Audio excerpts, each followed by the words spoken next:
Hello, everybody. Good afternoon, good evening, good morning, everybody out there. YouTube land. This is Moz coming to you with another episode of Moz's Toy Box Toy Photography Talk. And tonight, right now, it's just me and Mike. We're hoping to have Pablo come in here soon. I don't know if he can make it though. Harry, Loco Lou, Trevor. I'm hoping to see them all soon. But right now, it's just me and Mike. So I hope you guys enjoy me and Mike because it's just me and Mike. How you guys doing today? Hi, Mike. That's it. What's going on, man?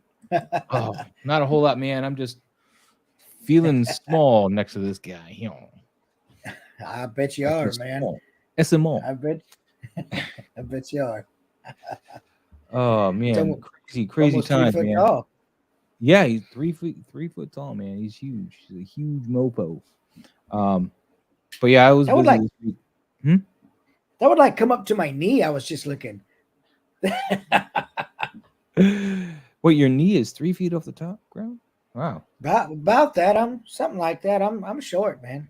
Well, let's give a shout out to everybody in the chat. Binnikin, he's in Iceland at the moment. That's awesome, dude. I always wanted to go to Iceland. Super. When I worked for CCP Games, I was hoping to get there, but didn't happen, unfortunately. Of course, I am TJ Williams is here. What's going on, buddy? How you doing? How you doing? Casper's Corner, of course, one of our winners from last week, who's anxiously awaiting his light kit. You said it's on its way, right? It should be there, what, Thursday, you said? Yeah, I could drive it there. I could walk it there faster than Amazon's delivering it, actually. Yeah, don't let Amazon hear you say that. They might feel threatened. I know, take over right? our business. But Casper Corner says, I tried to stick to one a day this week. So, all right, rock on. Doc Collector was in here earlier. I don't know if he still is, but what's going on, Doc Collector? It's great seeing you. And of course, the first one in here, Noble Young. He says, "Yo, Maz, Henry has not been treating me fairly." Who is Henry? Should I know who Henry is? Should I? Anyway, Salvage Cargo just popped in. Howdy, everyone, and he tagged me just recently too. So I need to make sure I refresh my page here. So we'll do that. Make sure, there we go. Make sure we get all that good. Yeah, nice and pretty tags here. So while we wait for people to get here, I guess we're going to start out with my shot that I want to talk about. There you go. I know you got one we're going to talk about too this week. So yeah, we're going to get on that. Commander Green is in the house. What's up, gentlemen? How you doing, dude? Eternal Fanboy. Hello, this is my first time watching the live show. I started watching some of your recent videos. Awesome. I hope you weren't too bored. And yeah, dude, it's great seeing you all here, man. Let's go ahead and which one am I doing here? Yeah, this one here. No, wait, no, don't open that again. I gotta share. My brain is not here right now. I know that feeling. My mind is going. I know that feeling. So this is the NECA Teenage Mutant Ninja Turtles Last Ronin, Michelangelo. I did this shot last night, and I was quite happy with how the lighting turned out on this guy. Yeah, I did add a little bit of effect here to bring out his eyes. Not that they really needed it, but I kind of wanted more of a glow to kind of give it that more, whatever feel. And then I added a little extra glow to this window here in post. It didn't necessarily need it, but I wanted to make that a little bit more dominant. It was there, but just a bit more subtle than I like. But everything else here is in camera, like completely. This is a diorama piece that I've had built for a while. It's part of my church diorama I made for a Mezco Nosferatu and my NECA gargoyles figures a while back. Paint job is very flat, very just black almost. It's like a gray black. It's very flat. This is of course the scene, the piece that I made for the John Constantine and whatnot. That bar front along with the sidewalk. Oh, yeah. And then back here is just the Spider-Man game. Again, that Spider-Man game. Yeah. Look at that. It just falls right in there. Falls in the line right there. It really does. Wise, I have actually this blue light here that you guys see on me sometimes if you look closely. This little blue light. This blue light is a newer light. That's the brand newer. Yeah. And it's got a blue gel in there, and it's just going to town. Trevor! What's going on, Trevor? What's up, Trevor? What's going on, buddy? While I was waiting, I started with my. There we go. There it is. There he is. What's up, Mike? What's going on, man? Yeah, man. What's going on with you, Trevor? going on with me? What isn't going on? A hell of a week. I love your I'm enthusiasm. supposed to have last week off, and like it wasn't really much of a week off. So Oh, I know how that I'm is, back to man. work. I'm on my 3-day weekend right now. Yay! It's been the first weekend I've had in a minute. Nice. So yeah, I started out the show going over this shot. This is the one I did last night. Posted today. Nice. So I got a newer light here. It's got a blue gel in it. It's just above him, pointing down, kind of on his backside a little bit.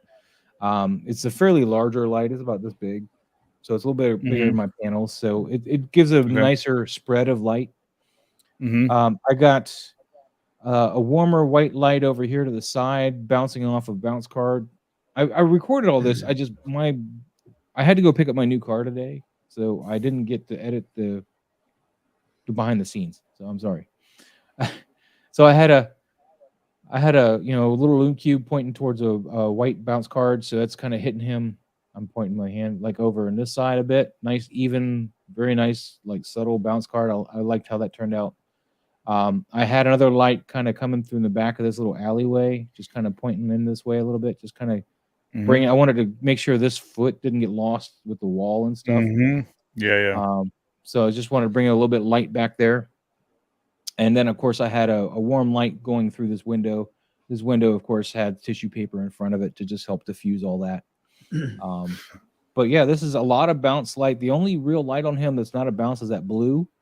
And again, it's more behind him than in front of him. And it's just casting all this, But other than that, he's got white light. Is like all the other light that's actually hitting him. So, Very anybody nice. have any questions, comments before we go to the real stuff? No, this guy doesn't move too well, does he? I mean, he's a turtle. I mean, he's at least got a motion in the waist, unlike the regular turtles. NECA turtle, so he can swivel at the waist because the NECA turtles, they all have that soft shell thing on the waist area, so that doesn't turn at all. But since he's wearing these robes, it does. It turns. It's a nice running pose. So you got a stand that you took out, apparently? Well, it was just a little piece of wire, but yeah. Okay. So there's just a little piece of wire holding them on, like went up into this leg here, and yeah, I took that out too. So yeah, good call on that. I forgot about that. I got this pose. I was very inspired, of course, by the box art for the pose. I'll show you that. Okay. I even stayed on the same leg, but okay. I don't know what he's got going on here though. I think that's like his nunchucks or something. I don't know, but yeah, I guess so. Yeah. But I got that foot plant. I was trying to mimic that, but of course it plants to the outside, and I couldn't do that with this figure. It doesn't plant to the outside. But that arm going back there, that really helped. This inspired me to get the arm back there, and I think it really helped sell the running pose the way that arm is like really thrown back there, So, but yeah. What's up, Harold? What's up, Caspers? Good day. Cool, man. Yeah, Casper's here. Turtle fanboy, he's a new viewer. Smoke him if you got him, of course, is in here. Hey, Smoke him. Yeah, he won the other prize, right? Yep, that's he won the other prize. Yep. Yeah, congrats, man. We may or may not have Pablo in tonight. He is driving his mother home or something. I don't know. He's on the road or something. So, and thank you, Turtle Toy fanboy. Appreciate it. Hey, I did my first turtle shot the other day, man. Well, yeah, I saw that Leo shot. Is that never shot never shot a turtle? Well, I did, but I didn't ever post it because I hated it. So, yeah. Well, let's take a look and see what everybody else has got with this. Where is my window? This window. No, wait, come on. Oh, is it? Oh, it's over here. I moved it. I guess. I don't know. All right, tagged. There we go. Let's refresh this, make sure we got everybody. And of course, hello, smoke them if you got them. How you doing? Dude, so Salvage Cargo just posted this one and tagged me here. Actually, he posted it 5 days ago. He just now tagged me. It's kind of cheating. I did see this one when you originally posted it. I did that too. It's actually pretty damn good. I like this. I like definitely I like the color differences, but it's not too distracting. So I'm pretty happy with that. Either of you can start. Oh, I'm sorry. Go ahead. I don't see the photo. Can't see. Oh yeah, I should share it, shouldn't I? Yeah. 6 scale Steve, how you doing All today, right. buddy? What's up, Steve? 6 scale. What's going on, man? Yeah, this is interesting. I like it. Pardon me Good a second. tension, My good phone's ringing. It storytelling. might be my car stuff. I'll be right back. Car stuff. Car stuff, insurance. Yeah, I mean, I would have liked to have seen all of Batman, or at least a little more of him. Tighter would have been a cool shot. I mean, I know this McFarlane has like some limitations in how close you can get that arm to the body to like tighten it up, but I really like the storytelling a lot, and I like the two. The split between the colors. I think I just would have liked it a little tighter and had Batman a little more maybe engaged, with his head turned towards the stairs. He just kind of looks like he's like, yeah, I'm going to take this motherfucker out too. You know what I mean? Yeah. It's like a little, Yeah. it's a little too, I mean, Batman's confident, I guess. Yeah. So I guess Yeah. that works. No doubt. Is that an extreme set? It looks like it. Yeah. It looks like that, Yeah. subway entrance or whatever the hell it is. Yeah. Yeah. Looks pretty good Yeah, though. like I mean, he kept it. Yeah. The good thing is he kept it out of focus, right in the front, even enough to keep it from looking flat, which is good. It's tricky to deal with those things. All right, I'm back. Sorry. That was the Enterprise people. They were calling to tell me that they're going to give me my money back because the insurance company. Your starship is in. Your starship is in. Right on. Those. I'm sorry, I missed all that, but yeah, sorry. Yeah. But Savage Cargo. I think you knocked it out of the park with this one, man. I like this a lot. I really like this contrast between the orange and the like almost monochromatic. Really dig that. Yep. I just would have liked to seen more of Batman a little closer to the door and maybe a little bit more engaged with a head turn or something towards where this other character is coming from. But it's great storytelling and the lighting is really nice. And we were saying like he made the extreme set look pretty dimensional. Oh, this is an extreme set? Yeah, this is like that subway entrance stairway or something like that. So I thought that was a 3-dimensional piece here. That you did a great job lighting that because a lot of times you can tell it's flat, but that's you did a good job lighting it, and it's out of focus just enough that you can't really tell that it's really nice Salvage Cargo. Just I would have just tightened it up a little bit. It could have been like a little bit more. I can see that. Yeah, I think maybe don't necessarily need to turn his head though, because I get the impression like he's like listening for the guy coming, not necessarily trying to look. He's like focused. Yeah, I said that Batman's pretty confident, so maybe he's just like, "Yep, gonna take this motherfucker out." But like, I would have liked to see more of Batman. It's an unusual cut, crop for where he is. Yeah, yeah, it is. It is a bit odd, but I think too, just a small bounce card underneath Batman would have brought some of that light coming down over the top back up underneath his face. Just that might have taken up some of the fact that you don't see as much of him. It would have taken some eye off of that weird cut on him and brought a little bit more attention to his face. But even a little bit more of a Dutch angle to the tilting to the like clockwise, like would have been cool too. Even tighter, just don't be afraid to like try different. Maybe he did. Maybe this was what came out of that.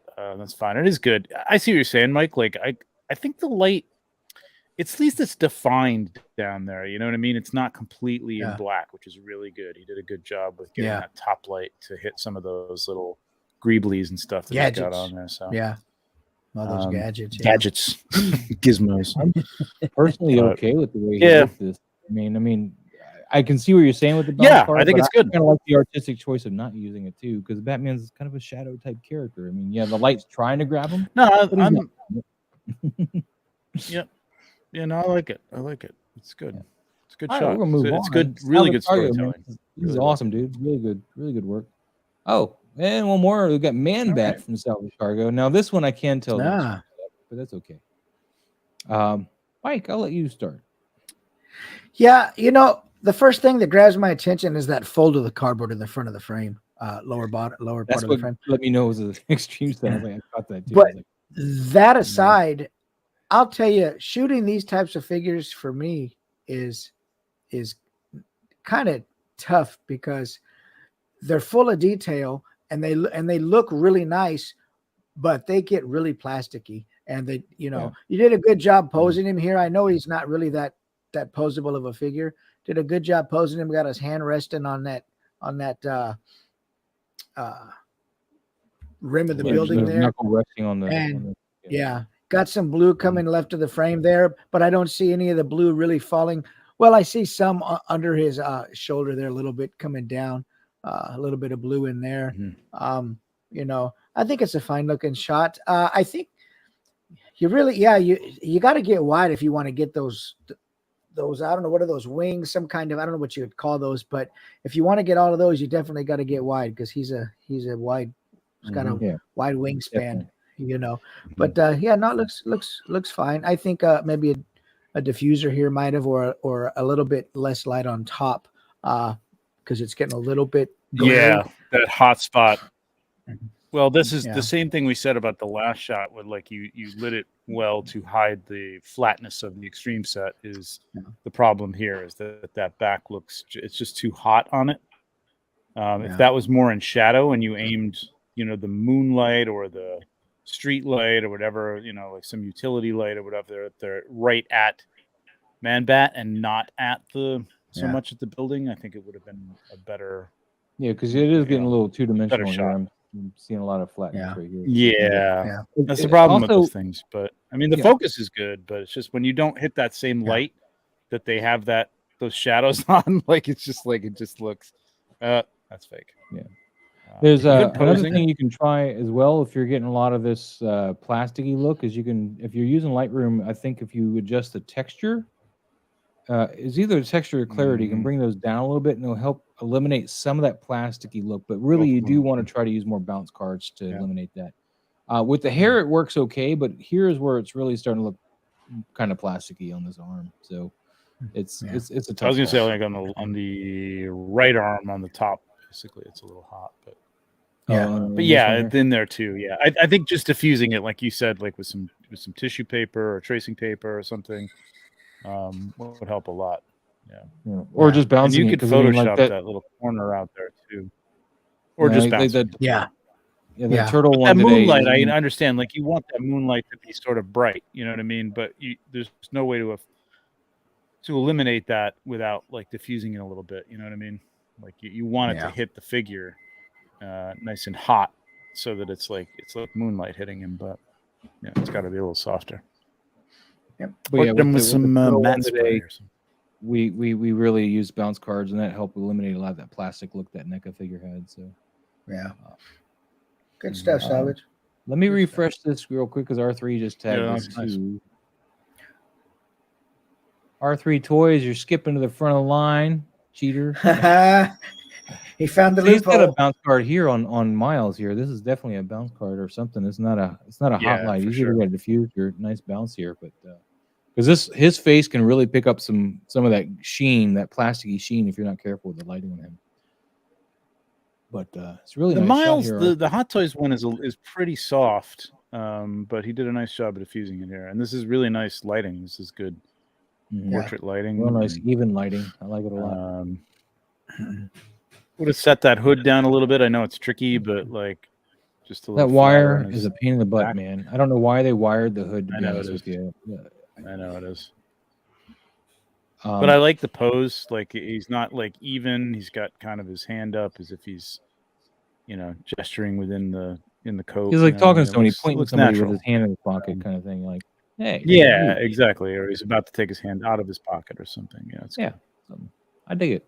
Mike, you have to buy this figure. It's a good portrait shot. Yeah, it is. R3, and that's one of the things I did this last week too, was get out of a dio and get into a simple, basic portrait setup with a simple, clean background and just focus on lighting the figure. And so I feel you on this one, R3. When you say nothing fancy here, just simple 2 light.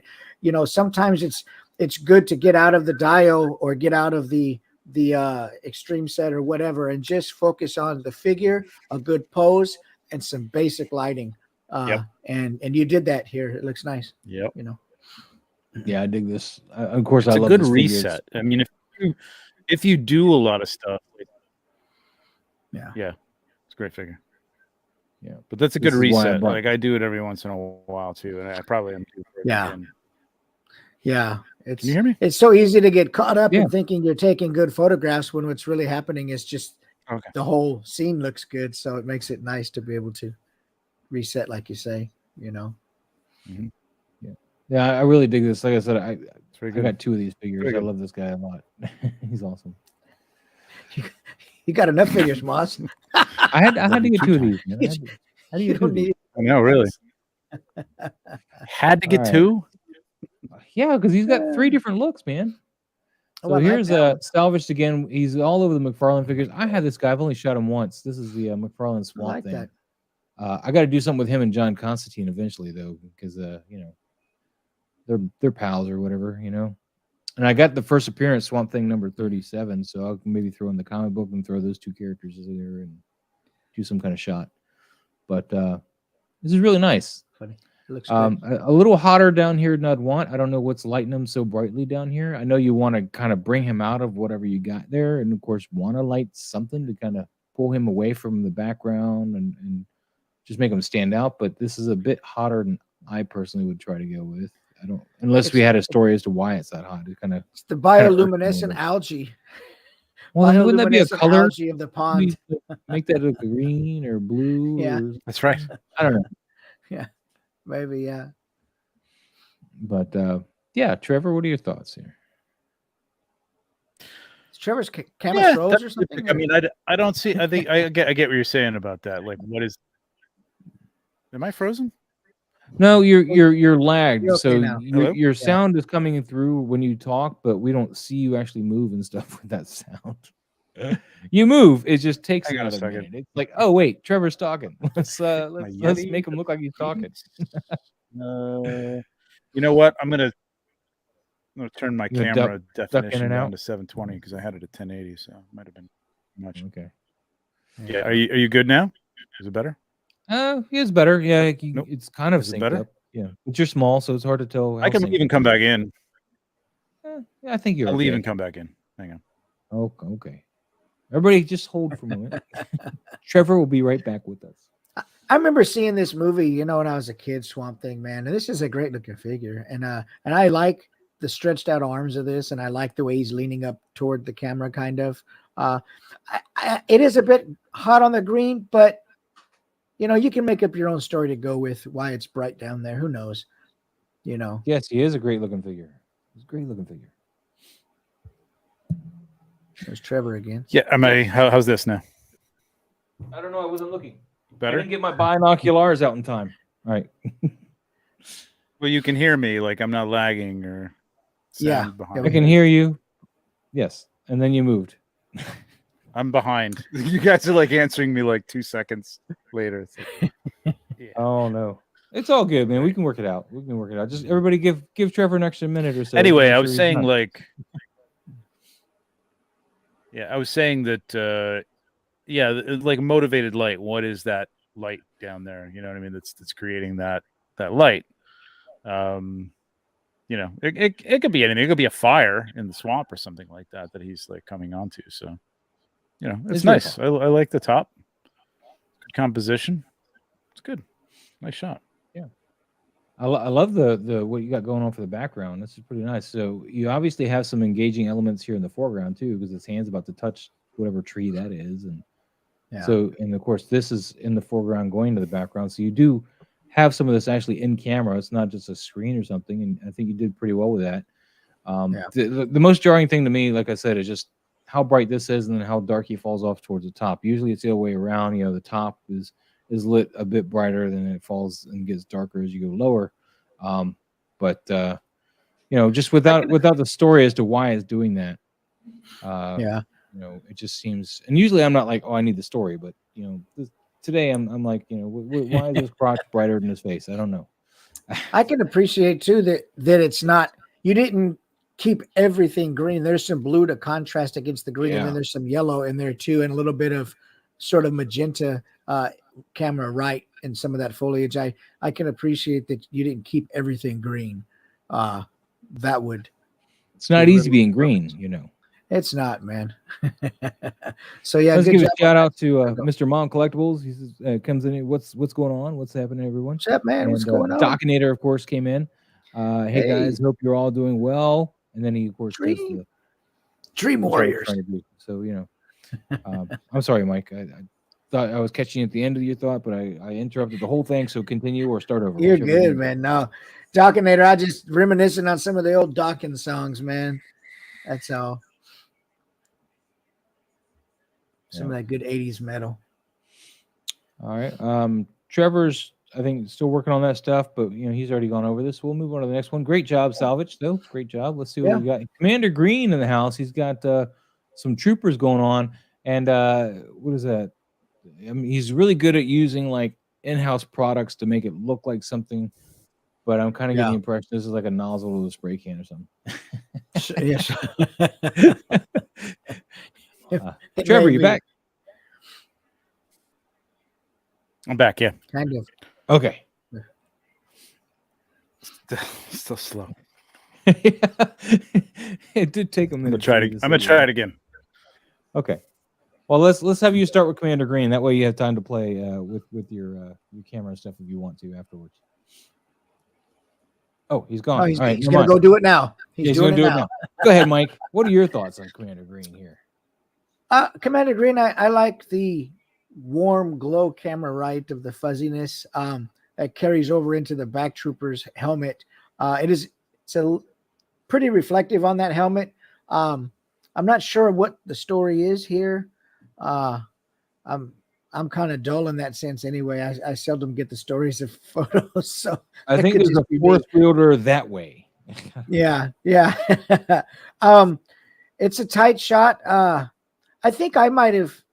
I mean, unless whatever that thing is, camera right, plays a real significant role, I might have just panned the camera a little bit more, left, just to get a little bit more of that last trooper and a little less of that. The thing on camera right there. I probably would have just turned the camera just a little bit. But aside from that, I mean, it's a fine shot. I think it, that's my only real tip on this one is just turn the camera a little bit to the left. Yeah, I agree. That nozzle, whatever that is just taking up way too much real estate in this picture, I think, unless there's something important about that. But to be honest with you, I can't think what that could be. So I don't know. Trevor, how are we doing? I don't know. How are we doing? Hey, that's much better. You responded better. Quick. Looking good. I was like, you're paying attention. We got you. Yeah, I just quit the browser. I don't know what's going on. Who knows? Oh, sorry about that. I'm sorry you had to quit your browser. That's all right. So this is Commander Green. So what was said here? I'm not sure. What is the wondering thing? what the heck this is and why it's taking so much room in this picture is our biggest part. And of course, this being so prevalent in the picture, of course, cuts down on how much we see of him and yada yada yada. I'm okay with that, with the guy being the, in the front, but I think you gotta define what that thing is on the right with a little more light. Or the shape has to be instantly recognizable as something like an E-Web cannon or something like that. You know what I mean? But otherwise, if that were the case, it looks like it's I don't know. It looks like it's sort of like the nozzle of a spray can or something like or something like that. That kind of like represents like I don't know. I get this impression of like an old Civil War cannon or something like that. One of those things or something, but. That's what I was saying. I was hard to pick out the story in that, hard to pick out. Yeah, that's the only thing that's throwing me off is that I like the two troopers, and I think you could crop it down and still make it a good shot. I just like that has to be. You have to understand what that is, and if we're having a hard time, then I would imagine other people would, unless it's like we're idiots. I'm not sure. Well, Trevor, Commander Green, he agrees with you, unlike me and Mike. He agrees with you. He says, what is it? Do we know what it is? But I agree with Trevor. It needs more light on it. So obviously, it's something prevalent to the story that needs more light. But what is it? Just hopefully, he'll tell us, but he hasn't told us yet. Casper Corners thinks it's a shower head. It'd be a small shower head. I wouldn't want to take a shower. It would be. It would be. But maybe they're getting ready to take a shower. Very focused together. Yeah. Yep.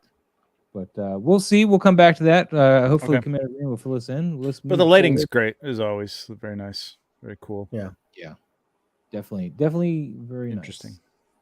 Let's see what we got here. JP Rex with some Darth Vader. There's no dinosaurs in this shot. Wow. Well, what is that shadow in the background? Is that a?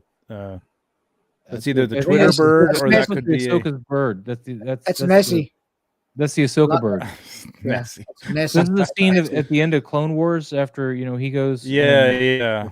And that's the bird. Yeah. That's the shadow of the bird. Commander Green, by the way, it's just an old lawnmower filter that I was using for the background. Okay. So then, yeah, you don't want to focus more on that and let us see what that is. You want to take, focus less on that, and of course, maybe crop it some. Yeah, I just think it's like it should have. And he does great stuff with that stuff, with just like found object stuff. But like the found objects either got to like sell itself as being like I can't even tell what that is, and it doesn't matter. Like it's part of. It just looks, like this is the second time I'm going to use this term, like a greebly wall or something like that. You know what I mean? Mhm. But that looked like it meant something, and we couldn't tell what it was. So that's where the difference is, I think. Yeah.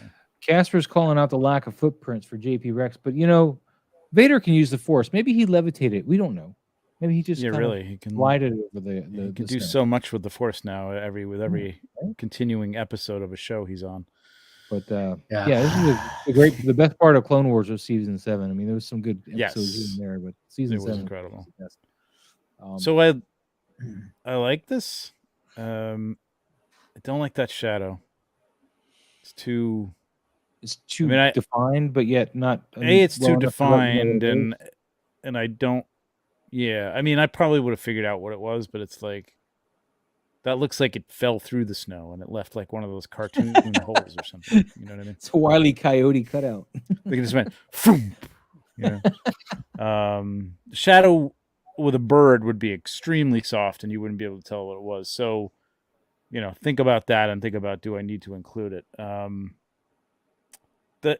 got to say the top down it's a very hard thing to pull off. Yeah, and make interesting. And I think he did a very good job with the angle of that. I mean, story-wise, I'm not really sure why he has his lightsaber out, but that's okay. That's Ahsoka's lightsaber. Have you not watched Clone Wars? I'm very mad at you. I did, but she left the lightsaber? Yeah, she left because he had given her the lightsabers right before. Oh, right, you're right. I forgot about that whole part, man. I forgot about that. I just remember him coming up on the helmets and stuff. It was hers that he picked up. That's why. Okay. Well, okay. So given that, I guess I would have had him holding it and maybe looking at it would have been a little bit more of a dramatic. He'd already done that. He was looking at the bird now.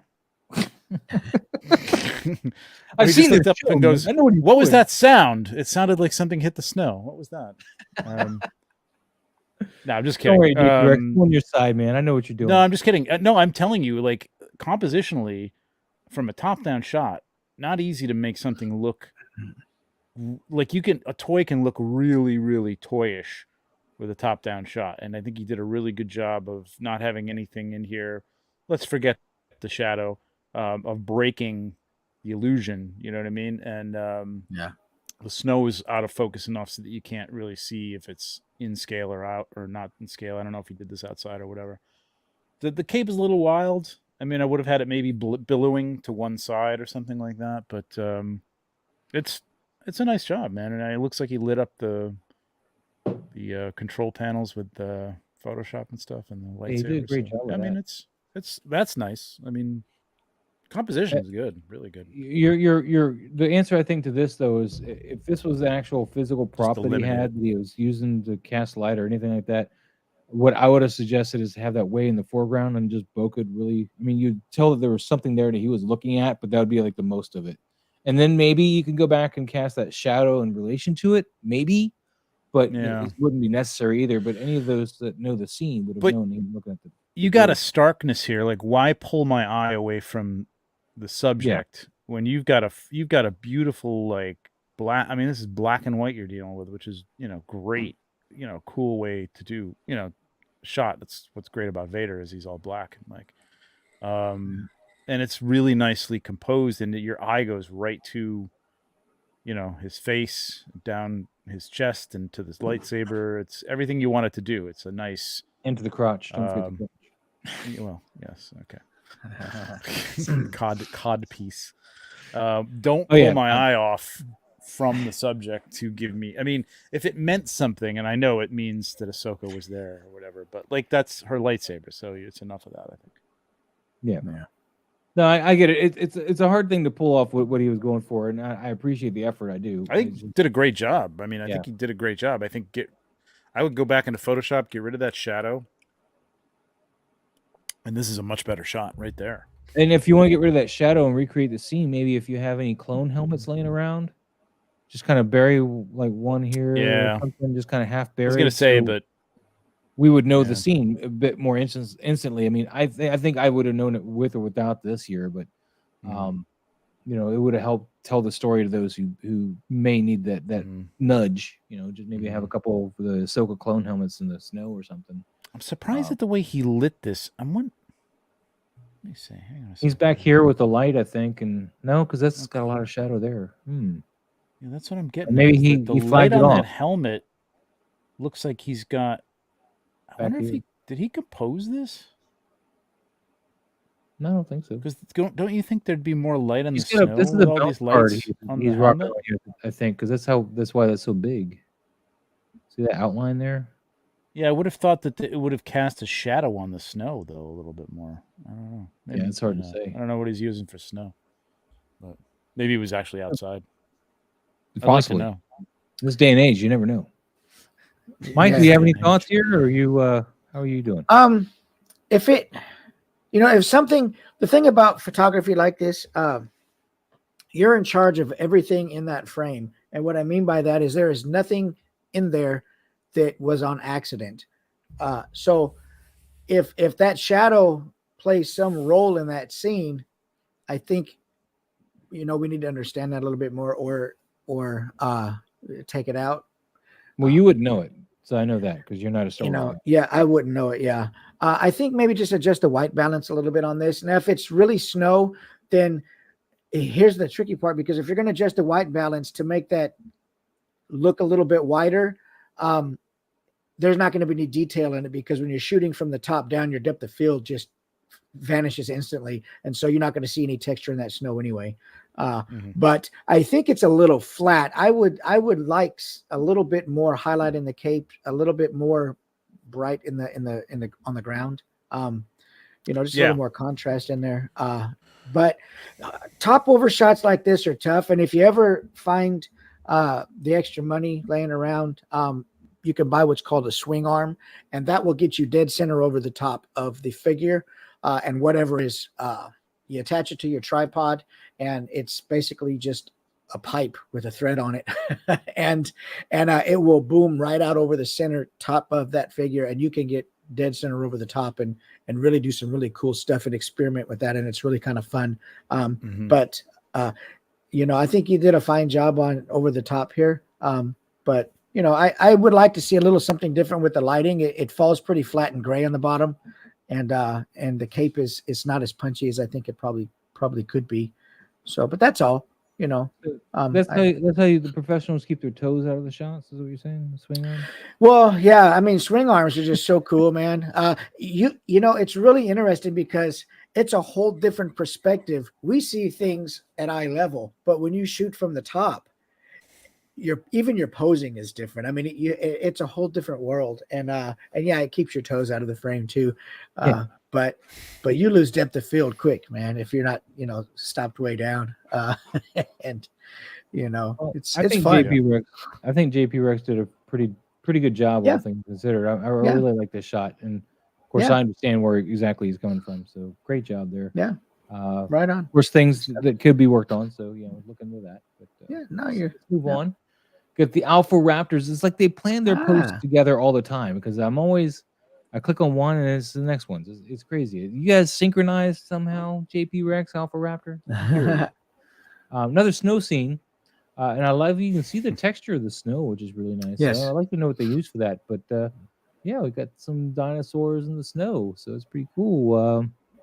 Who would like to start on that while I grab another drink?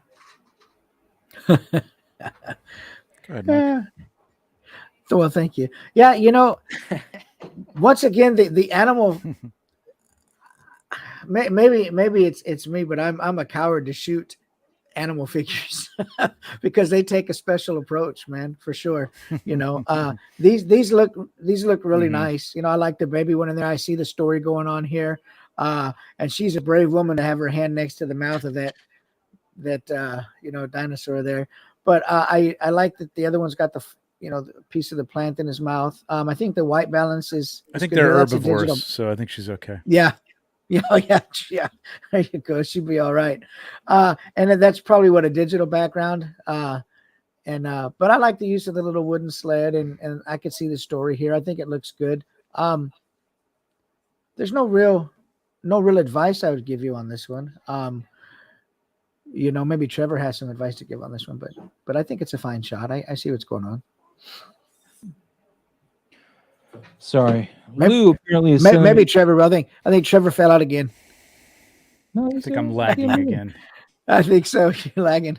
He's all right. So Lou just sent me a link for some giveaway thing, and I don't like that there's no context. Am I all right? I can hear you, yeah. But I just want to point out that I don't like that there's no context, Lou, and I'm not going to click on any link regardless of what you got going on there without talking to you. I've already been hacked once on my Instagram. I'm not doing it again. Trevor, how are we doing? I don't know if he... I think I'm lagging. Delay, I think. There you go. Yes. Yeah, you're back to the lagging thing, man. Did you open up your browser again? He's like, biscuit. But yeah, I think it's a fine shot. Lou, there's Lou. Lou, did you send me this link? People, I did, but whatchamacallit, I just read the description. It was last day was on the 31st, so too late. I saw that and I was like, Lou should know that I'm not going to click on anything unless I talk to him. I'm going to go out and come back. I've had a hacked account once. All right, Trevor. Hey, Trevor. He's gonna be right back. He's having some connectivity issues. How you doing, Lou? How was your New Year's? I'm good. Happy New Year's, guys. I was working, so you know how that goes. Yeah, I was working too, man. Me too. Yeah. You like that Mikey shot I posted today, man? Yeah, I like that Mikey shot. That Mikey shot was really dope. I was pretty happy with that. Really, really, really dope. I'm looking forward to getting some figures so we could just have him kick some ass, because having by himself is a little bit boring. I had him running, man. He was running towards something. I don't know what yet, but he was running towards something. He was running away from something. No, he's running towards something. He's ready for the fight, man. Oh, he's probably running to Shredder. Possibly. So, Lou, since you're here in Trevor Drop, man, this is Alpha Raptor's post for today. Do you have any comments you want to say here? Actually, Turtle Toy Fanboy. What version of dinos are these? Are they the Hammond collection? I know that Alpha Raptors and JP Rex got me to buy Hammond collection stuff. I don't know which ones these are, so hopefully they're in the chat and they can let you know, Turtle Fanboy. But I'm not entirely positive. Maybe Lou knows. I don't know. I don't know nothing when it comes to dinosaurs other than I think the blue one might be. Unless these V-Toys dinosaurs, and that's it. Yeah. So that's the only dinosaurs I know about. But as far as this looks good. I would pose her arm by her side, but I guess because of the satchel or bag that's next to her, that's kind of thick. She's pulling the sled is what she's doing. She's got a little rope here attached to the sled. I think that's what she's doing. But there's no tension being pulled from it. It's a lot of slack. I get you. On it, and that's pretty much it as far as posing. Other than that, everything else looks pretty tight.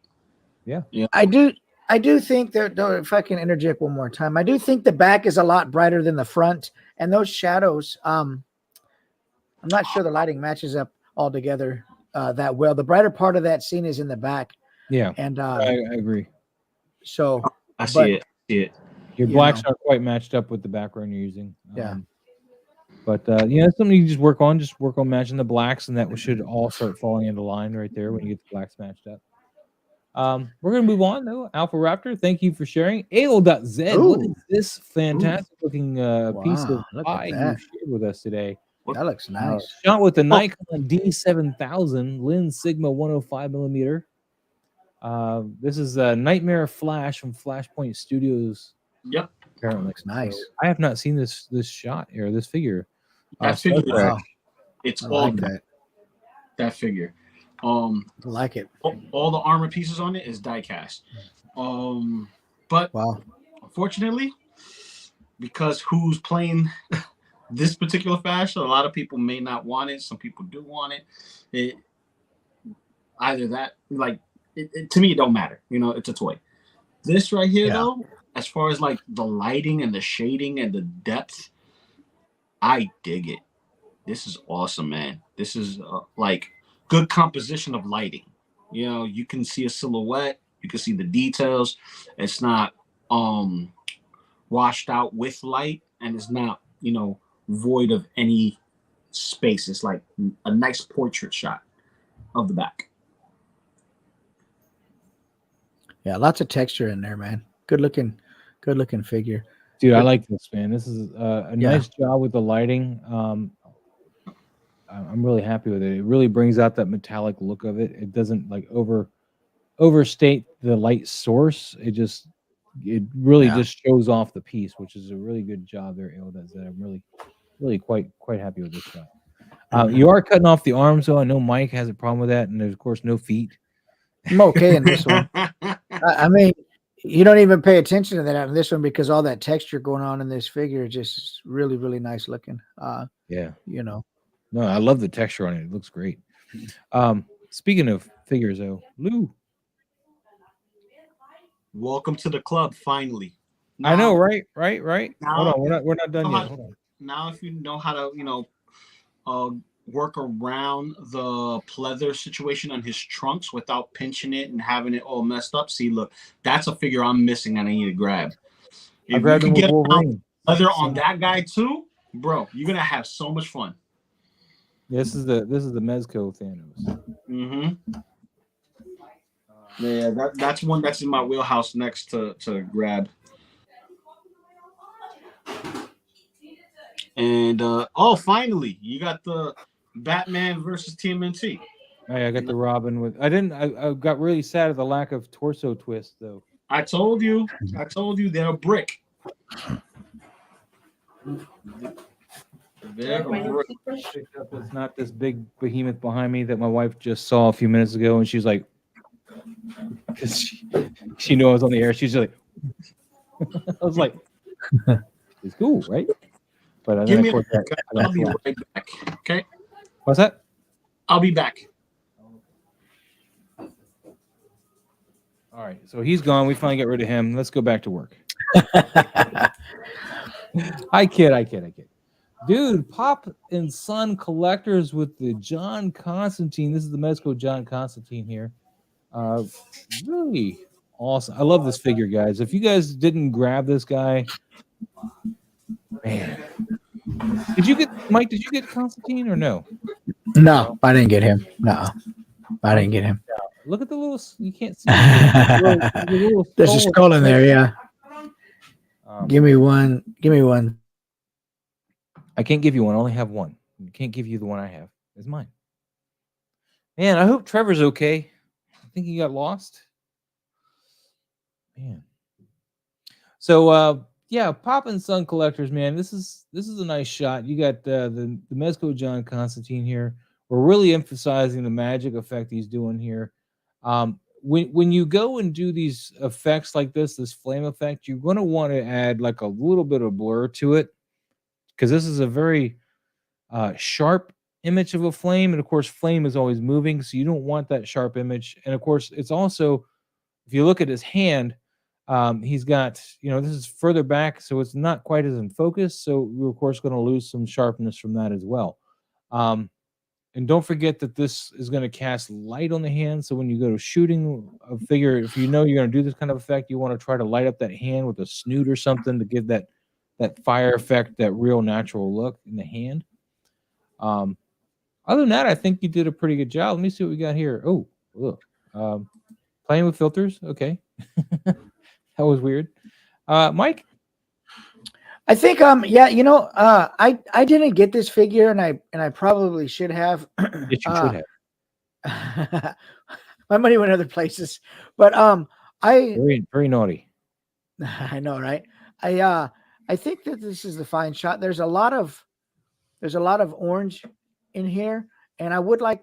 I know the story. There's this burst and the fire, and a lot of orange naturally would occur in the shot. I think I would like to see, though, a little more natural skin tone in it, or some color maybe in his tie or something. Not the orange just covering everything. And it's really tough to do. Sometimes when I do shots that have where the main light source is definitely a strong color, not daylight balance, but like an orange or something, it's really tough to get in there and make sure some other colors show through a little bit. But aside from that, I mean, I think it's a fine looking shot. I don't know the story of all of Constantine's backstory and stuff, so I can't really comment to that. But I would like to see his face a little bit sharper. But that's my only thing on this. Is there some kind of post? I don't know if it's my dirty monitor, but it seems like there's some kind of overlay or something on it. Yeah, he's got some kind of grain or something grungy thing. Okay, gotcha. Yeah, I think it's a fine shot. I mean, there's a lot of action going on in here. There's a story there. There's blasting and fire. As far as that overall orange, though, what we might have wanted to do is maybe on the layer that you added that extra orange, especially over his face, you may want to play with the blend if you're in Photoshop and kind of pull that back out of it a little bit, because the nice thing about blend if is it's going to pull that orange out of some of the darker areas. And it's going to keep it more or less in the light. So it's going to make it look a little bit more like it's falling kind of naturally and not so overwhelmingly orange. Lou, now that you're back. Yeah, I heard you say, oh, now that we got rid of him, you want me to leave? I leave. Just saying. You cut that part of it. Oh no, Mike, you gotta go FedEx. Why they want you? Yeah, FedEx just called me because they were gonna deliver a package and they goofed up and they didn't deliver it, and they've got it, and it's that what's the figure that I ordered? Yeah, it's Atticus. So yeah, they goofed, but anyway, they close here shortly, and I won't be home tomorrow to sign for it. Nobody will. Yeah. So they don't make me sign for it here. Of course, I say that, and now they're going to make me sign for it. But they I live in the ghetto. Thing at my door, and it pisses me off because I'm like, you need to knock on my door. We're home. Yeah, no, not here. They they want you to sign for it, and I get that. That's good because I'm not gonna try to pay for a replacement. Yeah, I want them to knock on my door, man. I'm home, man. Well, if I'm not, my wife is. She works from home now. That's her thing. So, Commander Green is saying, "Hey, Loco Lou, how are you, bro? Bro, you already know." I know. So, yeah, Mike. So we'll move on. I got a few minutes. Oh, dude, Pop and Son Collector's got a little Cyclops action with the was it Mezco Conan? Conan, yeah. I saw somebody offering up their new Atticus for a Mezco Conan on the group today, looking to trade somebody. I was like, I don't know who's going to trade that. I don't know. Conan seems to be fire, whereas Atticus is a reissue repaint. Well, that depends. Some people prefer these no-named characters, in-house characters, let me say. Yeah. No, I do. Yeah. Versus Conan, which is a well-known hero in the male community. Go men.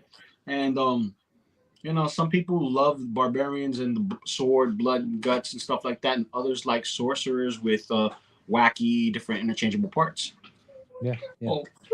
I get it. But this is a really good use here. It looks like they're using some kind of plastic wrap for the icy snow look, which is pretty cool. And of course, got a little skull in here. So I'm much more impressed with this one than the last one. This one I like a lot more.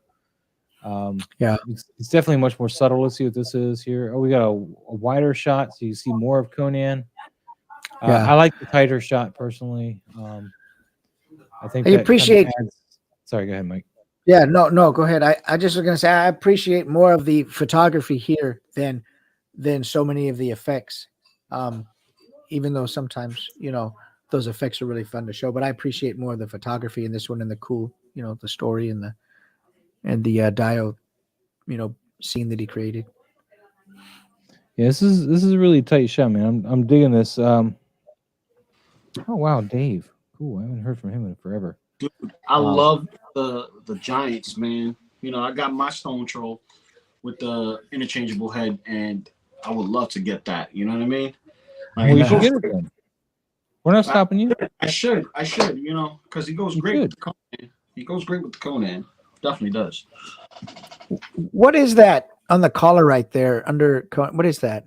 This right here? Go up. No, go up. on. Go up to Conan's collar. Oh, no, Conan's collar in the picture.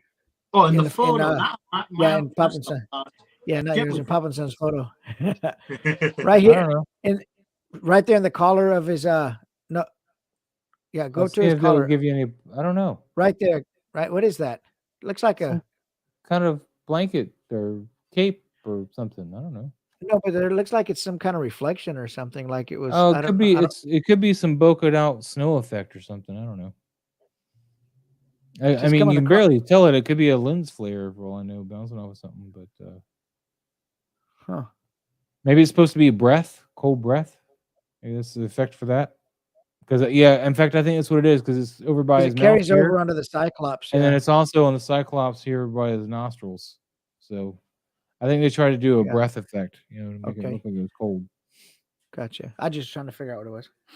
Yeah, but Poppin' Sun Collectors, man, I really dig this one. Like I said, the cropped in look I think works a lot better in my opinion than the zoomed out look. As far as the lighting in of itself, I think it's pretty solid. Although I'm not sure where your focus is because Conan's face isn't quite in focus. Are you focused here on the hand? Like it looks like the most focus on the metal part, like the metal part of the kilt. No, that's not in focus. It's still kind of blurry. This looks like it's the most focus here. These fingers. What about the sword? Is the sword on focus? No, it's not in focus. No. So when you're doing this, though, I think in the future you want to try to remain either on his eye or his eye, you know, depending on what figure. But considering he's, you know, waiting the impending doom or the threat of this thing, we probably want to be focused on Conan's face here. I don't know. Maybe even focus stack because I know you don't want to lose the threat of the hand itself. So that way you can bring the you know the focus of the hand back in as well. With some masking. So just my thoughts.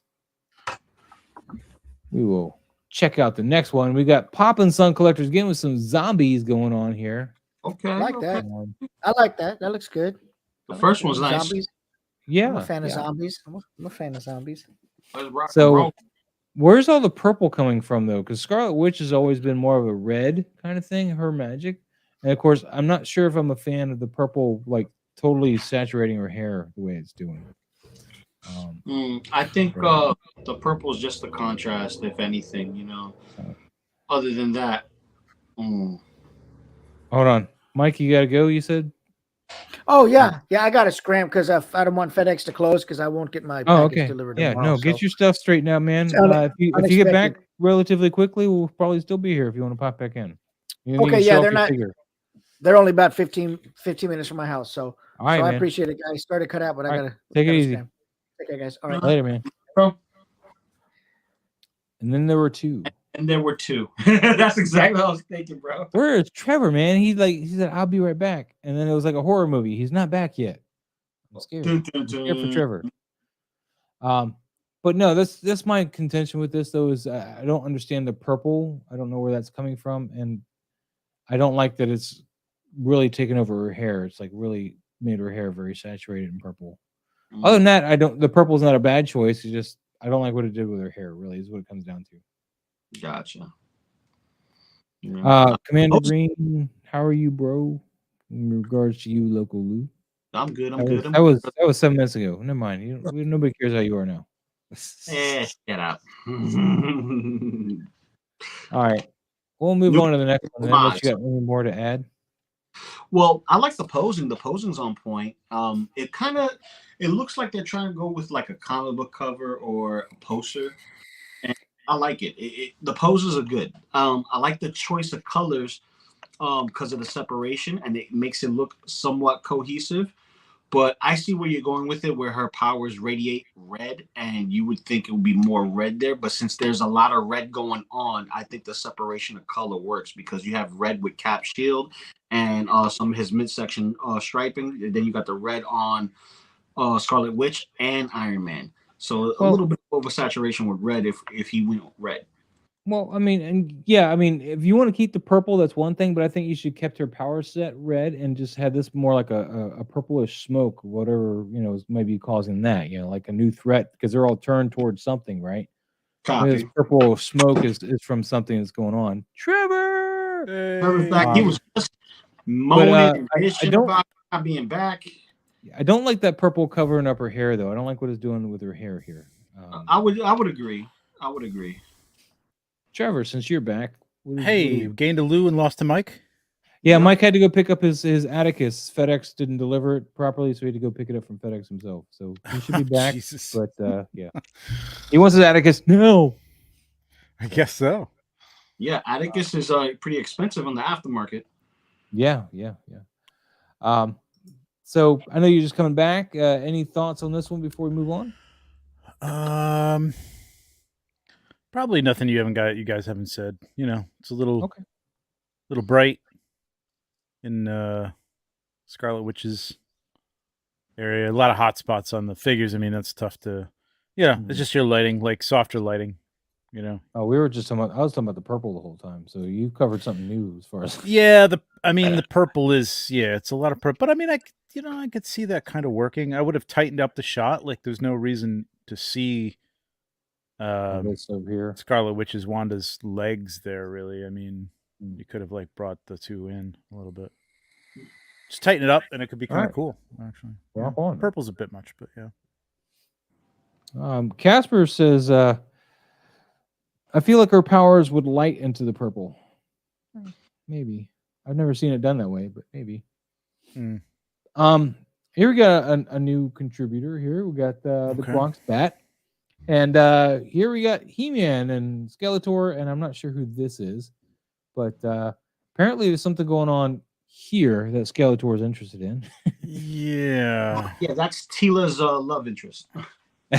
What, here? Yeah, that's who that character is. Nice. Oh, you're talking about her? Yeah, from the Revelation, or from the Masters of the Universe show. Yeah, that's right. Mm-hmm. No, yeah. Anyway, I don't know what to say. I know what to say. You know what to say? Go ahead, Lou. Say it. There's not enough effort in this picture. We can't tell what's going on. Is it a discussion? Is it an argument? Is it a fight? What's happening here? Well, he's got a caption, but I mean, the picture itself is that Skeletor. Yeah, but the picture itself is that Skeletor is looking at this other character and pointing at He-Man's junk, and we don't really know why. He's telling He-Man to pull his finger, though. He's like, "Hey, Adam, pull my finger." I know, but that doesn't make any sense because he's not looking it in the face, and He-Man's playing with his. Well, it could be a limitation with the loincloth. figures, though. It might not have the unless he's looking at the finger. I don't know. Either way. It's a little off-putting as far as that goes, but yeah, I see where you're coming from with this here. You have a very washed out kind of lighting to this, though. It's like it's just very like bright and one directional light. Which is fine. There are some good shots you can do with a single light, but whatever light you're using here is kind of overpowering, and there's no clear focus. Like Adam or He-Man we're not focused on him. It's too blurry to be focused on him, and is not focused on her. So where's our point? Maybe the background. I can't tell, but it may. I think the most in focus is this arm here. Maybe. From what I can tell. Maybe. So, good rule of thumb: when you're focusing, you want to try to aim for somebody's eyes. Generally speaking, unless there's particular reason not to. So, I would say the same thing. Like, I said to to Casper, keep it simple. First of all, humor's, listen, you can do whatever you want. You know what I mean? Like you can, but humor is tough to visually pull off humor without having to sell it with the caption, which yes, that can add to it, but you should still look at it and go, oh, there's something funny about that anyway. I don't know the exact details, but there is a funny, it's funny. Like right now, I don't know that this is meant to be funny, except that he's kind of pointing at his junk. Yeah. And yeah, I mean, photography, like I would say these are some cool looking figures. You got a nice looking dio there. I would set them up with some, try a single light coming down, like a god light, top down Paramount lighting, you know what I mean? And then like put a bounce card underneath Skeletor and get a cool shot of Skeletor against that wall. Yeah. I mean, it could look pretty cool with the swords and stuff behind him. To address the pose he was Simplify. going for, though, Trevor, just one thing he could have done that maybe, or she, I don't know who the Bronx Bat is, he, she, they could have done to help sell the pull my finger is actually, this is on a ball joint or whatever. Actually, what I would do is instead of the point he's doing like this, at least turn the hand this way. That would have been a little less like he's pointing and maybe, pull my finger. It would have been like, just would have helped sell it a little bit. I mean, but it's still, this is all hindsight. So, it may not have helped sold it at all. But let's see. Casper says box crease is very evident on the top right. Yeah, I wasn't sure what actually, that was. I thought that was a reflection or something. I couldn't. That did not grab my attention until you mentioned it just now, Casper. I was too busy wondering what's going on with He-Man's junk. Yeah, I'm very concerned. I don't need him to be sick or anything. The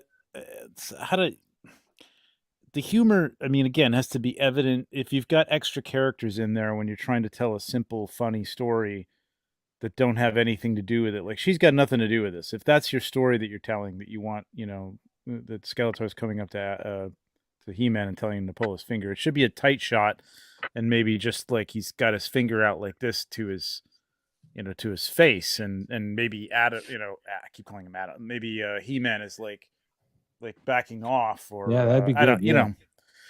It's attitude, it's posing. If you've got something that involves motion for humor, you've really got to sell the motion in the picture. So that's all. It's just going to take some work. Bronx Bat, don't get disappointed here. I know we had a lot of fun with where he's pointing and everything, but that's just us trying to add jokes.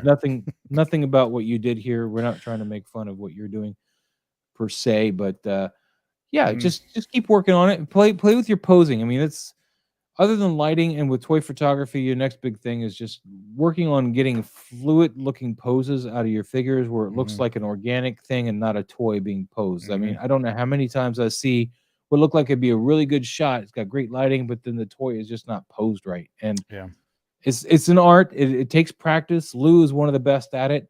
Lou, you have anything you want to add about posing before we move on? Sure. I'm about to show you guys a quick. Ooh. Do I need to zoom you in? If you want, you can. Well, I mean, I don't. I mean, yeah. Kind of ugly. Like a pose. He's coming down the stairs. It looks like he's in mid stride, and then you got one getting hit, showing motion, hitting the face. You got another one squashed up. Ooh, that's a nice pose. Right. You got Leo throwing pose, so that goes cohesive. Oh, that's a nice pose for Leo too. Yeah, good job. And then you got one that's on the floor that's cut in half. That's kind of like looking up, like, oh crap, I didn't do my job. So, that's a nice set. It's a story. You're telling a story, and sometimes, captions, something you want to say would be funny verbally, but when it comes down to it, when you're telling a shot, something more like Thor putting his hammer on a toilet seat and Spider-Man needs to piss and he's holding his crotch and he's in a people dance position. That's telling a story, and that's a funny joke type of photography. But you always want to have your figure showing some type of motion. They just look kind of dead to me in the shot. Like even this little one, this is like the worst one out of the poses, in my opinion. Yeah, he's not the best pose out of all of them. Yeah, I agree with you. Ever, but that's deliberate, so you can see like this is the start, this is progression, that's super progression, and then this is the final. When you have, you know. Oh, I have that in a second, Trevor. When you're done. So that's that. That's posing. Yep. That's All right. good shit. Let's take a look at what Trevor added here. Trevor, what do we so got this here? is I don't do a lot of humor, but I mean, like you could tell, like I added a caption to this, which I think adds to the humor of it. You know, this is not going to work, Quill. Dude, shut up. It's going to work. We found a suit your size. But you don't even need the caption for this to be funny. You know what I mean? That helped though, because I was like looking for the humor, just completely missing the short rocket, man. I was completely missing. I was like, well, I see my idea. Groot's my thought that was the Groot here is like, well, that's a dead giveaway. And then you kind of look at the short stormtrooper and he's got the tail sticking out. So it's like now it comes together. It doesn't slap you in the face right off the bat necessarily, but it's like, oh, you know, even if it was just that, it's like, oh, that's cool. It's like, it's the Guardians of the Galaxy in the Star Wars universe, you know, and that, you know, it's cute. It's not hilarious, but this is great. I like it, man. I was laughing. The caption makes it funnier. And then the only other thing that I've done, but this wasn't a great example because it's kind of getting over that. Let me just address nerdy subjects here. Okay. If Turtle Fanboy has a picture submitted, we haven't gotten to that yet. Just so you're aware, nerdy subjects. I'm not ignoring you. We just where the hell did it go? Trying to keep it up here. Yeah. By the way, what's going on, buddy? Thanks for tuning in. So this is, you know, I mean, this is an obvious meme. So it's like, you know, people kind of understand this to begin with, you know what I mean? But it is the poses, you know what I mean? Look at the poses. Look what it's selling it. You know what I mean? So you just have to pay attention to where the visual lines of sight are on your figures and stuff like that. Again, Skeletor's looking down, pointing at, you know, He-Man's junk, and He-Man's kind of got his hands like on his loincloth. So you know, the idea is that something's going on there. You know what I mean? And all right, what is it? No, that's think about poses, and everything that Lou just said about posing for sure. Lou is right though, and I don't say that often. Of course. All right, so we're gonna move on. We got Casper and Toy Mercs. We got the Franken Ralph here, along with another Raph, and then an actual Frankenstein. So let me see. We get some other pictures here. That one's so this is Casper. Kind of weird. Just Casper and Toy Mercs. So I don't know. I mean, I think it's part of the Toy Mercs thing. They're or doing something. Because it looks like it's all one photographer though each time. So yeah, go back to that first one. Yeah, I think the first one's the one that's got that one there. So Casper, I'm really happy that you're taking a shot at like whatever, you know, a real shot. I really like. Yeah, I like this. I like this is better. There's something here. I mean, again, this goes back to story. I like the let me say right off the bat, the lighting is good. Don't know where they are, but that's okay. I did tell you to just do like a black background and play with that stuff, and the lighting is better. You know, I think you could get some rim lighting back there. The next thing you could probably add in is something behind them, backlighting, to make it pop it a little bit. But this is pretty good. I'm not sure what's going on. I guess I think they're both mad at Raph for being a Frankenstein. So both Raph, the regular one here, and then Frankenstein. I think they're both like, let's get him. He can't be a Frankenstein. I got you. Okay. Or Frankenstein's monster. Or wait, well, one of them is. The other one's Raph. Either way, I think I'd love to see you just shoot the Frankenstein's monster figure, the turtle, and just light that. Try a little backlighting now. This is good. Add a little backlighting to it. You know, little step by step, man. This is good. This is much better. Baby steps. Yeah, much better. Just tappy. Lou, any thoughts before we move on? I know you're playing with your figures. Free time there. I got ADHD, so you know I'm that's all good, man. Hyper today, so you can play with it. Just don't do it on the screen. Whoa. We ain't gonna talk about what we're playing with, what we're not playing with. All right. Yeah, the photo is nice. Everything that Trevor said is on point. Obviously, you know, photo master down there. You know what I mean?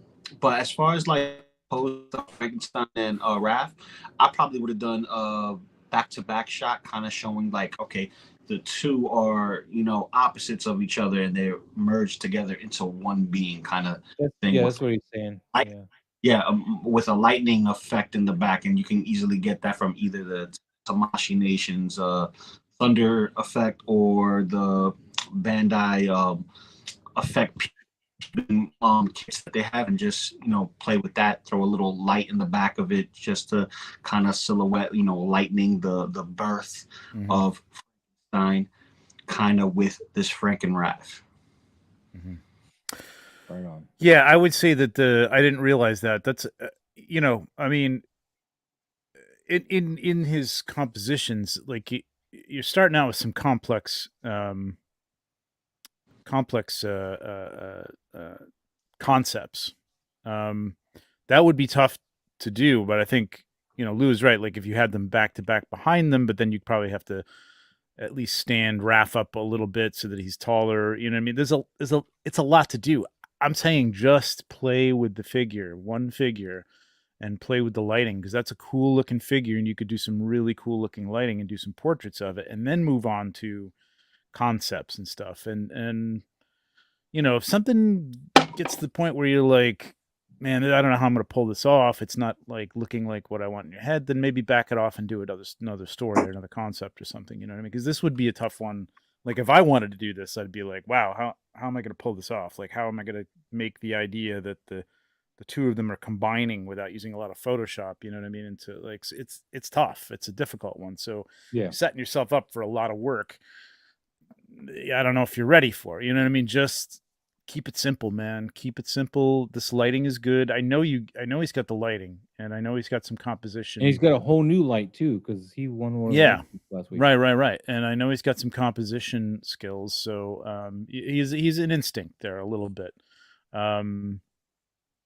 Work with that. Just play with the figures, man. Just play with a figure, a simple background, a dio or a black background, or whatever you got here is fine. So I'm all. playing with, but this is good. Yeah, that Galactus looks sick, bro. Dude, I ordered some gels and stuff to use my key light as a light source, because I'm gonna need that big light. Yeah, you are, especially for that guy, yo. Oh man, and he's what? 6 inches taller than the Sentinel. He's 36 inches tall. Yeah, it's mainly because of the helmet and the it's all helmet wings. He's got that big helmet going on.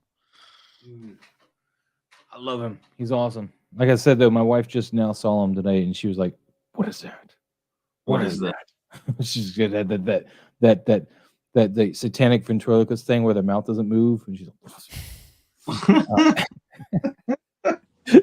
I know what you're talking about. She was nice. I was like, what are you talking about? It's been here. I won it. Yeah, I won it. Yeah. All right, so let's move on. Great job, Casper. Thanks for sharing that with us. The Star Wars photographer. We got some Lego size stuff going on here. Some Maul versus Ahsoka. I noticed like Mr. Lee's doing a little bit of Lego stuff now. Speaking of which, though, Trevor, you may want to try to make you guys may want to try to schedule whenever we work this out. But Mr. Lee will be coming on the show, but he is in. Oh yeah. So he's a 13-hour time difference. So we're gonna have to move around times just for him to come on. But every week? No. Oh. It'll be a one-off. Maybe a two-off. Getting up at 3 a.m. every time to do this. Wow, yeah, no offense. But I thought you guys might want to be interested to be on here with him, because I know I have a lot of questions. Because yeah, sure. I personally want to learn some of his process and then incorporate in the way I do things. So I know he does a lot of light painting. Yeah, a lot of light painting. So Lou, you cut out what? I said you actually want to listen to them? Sheesh. Okay, you cut out again. You said actually want to Jeez. That's what actually listen to people. Like, oh my God, I give up. Let's talk about this picture here. I think learn something and listen to people is what he's saying. Oh yeah. Oh, okay. All right. Yeah. It would have been funny if I could have heard it like the first 4 times, but no. It just kept cutting out. I'm sorry, Lou. It's not your fault. It's just the internet decided they wanted to cut you out. I don't know why. Yeah, the internet's a bitch tonight. Fall off a cliff. I'll work on that. Anyway, so we got Darth Maul fighting Ahsoka, and it's not a horrible shot. I don't know. Were you intentionally trying to make the lightsabers like blocky to kind of match the figures? If so, that's pretty cool choice. I like that. So, well, I think it's done pretty well. Although the focus seems a little off. Neither figure seems entirely in focus. Maul is the closest to being in focus, but it's still not too sharp here. If you need to get focus on something and you're having a hard time either focusing it manually or autofocus is having a hard time with it as well, what I do, and not every camera's got this, but most do, is I will do the best I can with autofocus, and then after that I'll switch it over to manual focus and use the little magnifying lens. I'm using a Canon, so I get a little magnifying lens, and I can magnify in an area and then tighten up that focus manually and get it exactly where I want it to be. Because I can't use the viewfinder with my glasses and the bifocals that I got going on. That's horrible for me to try to use. So I have to use the screen. But that's one way around it. I don't know your particular camera, if you have the ability to zoom in as well. Most do, though. So I would research that and see if you can add that to your process just to get that tighter focus. I think Trevor, he says the background cut could have been better, and I agree. It's very busy and bright, and it's definitely fighting with the lightsabers. I think the lighting's a little hot. I mean, the thing with Lego, man, I've shot Lego. It's fun to shoot, but you really got to diffuse your light because these things are shiny and they pick up hot spots like crazy. And I still have to go in and Photoshop out, like, stuff. I know a good photographer. Really she did some videos. I don't know if she still does, but her YouTube channel is 4 Bricks Tall. Okay. And she did a lot of Lego stuff. And of course, she went through flash and regular lighting. And if you're going to shoot Legos, I would look her up and see what she's maybe could help point you in some directions on how she lights them. Because she's got a very good command of light with her shots, and she does pretty much Legos entirely. So it's very tricky. And I would say just I would have tried to get Ahsoka in this completely and just tighten it up a little bit. And you are cutting off the legs. If Mike was here, he wouldn't have that at all, man. He'd be well, that's what I'm saying. The composition is like it works at an angle like that he's got it at, but like I would have had her in the shot and I would have simplified the background or something, given it a horizon, because right now I don't know what it looks like. He's kind of floating in air. They're both kind of floating in air. I don't know. There's no ground to be. But you got a good, big chunk of space here. You could crop out and move her into the shot just by moving the camera angle down a bit more. And so you got, I mean, on this screen here, this is, fairly big screen. You got 1.5 inches of space here. I don't know what it computes to on your screen, but that's a good amount of space. It's just dead space because we can't really tell what that is. It's not bad, but it's not integral to the picture. So we could zoom in more and get more of Ahsoka in there. Right. All right. Star Wars photographer, the Star Wars photographer. Thank you so much for sharing that with us, dude. It's your brother, man. I love this. It's a trap. This one took me a second. I was like, wait a minute. What is that muscle called?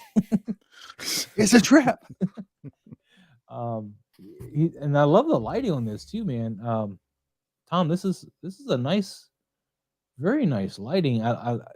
It's diffused very well. Like there's no real harsh light anywhere in this room. I think the harshest light is where it's supposed to be. It was behind the X-ray stuff here. That's the hottest light in the room, and I really like that. I really like how it turned out. Trevor, this is your brother, so I'll let you go.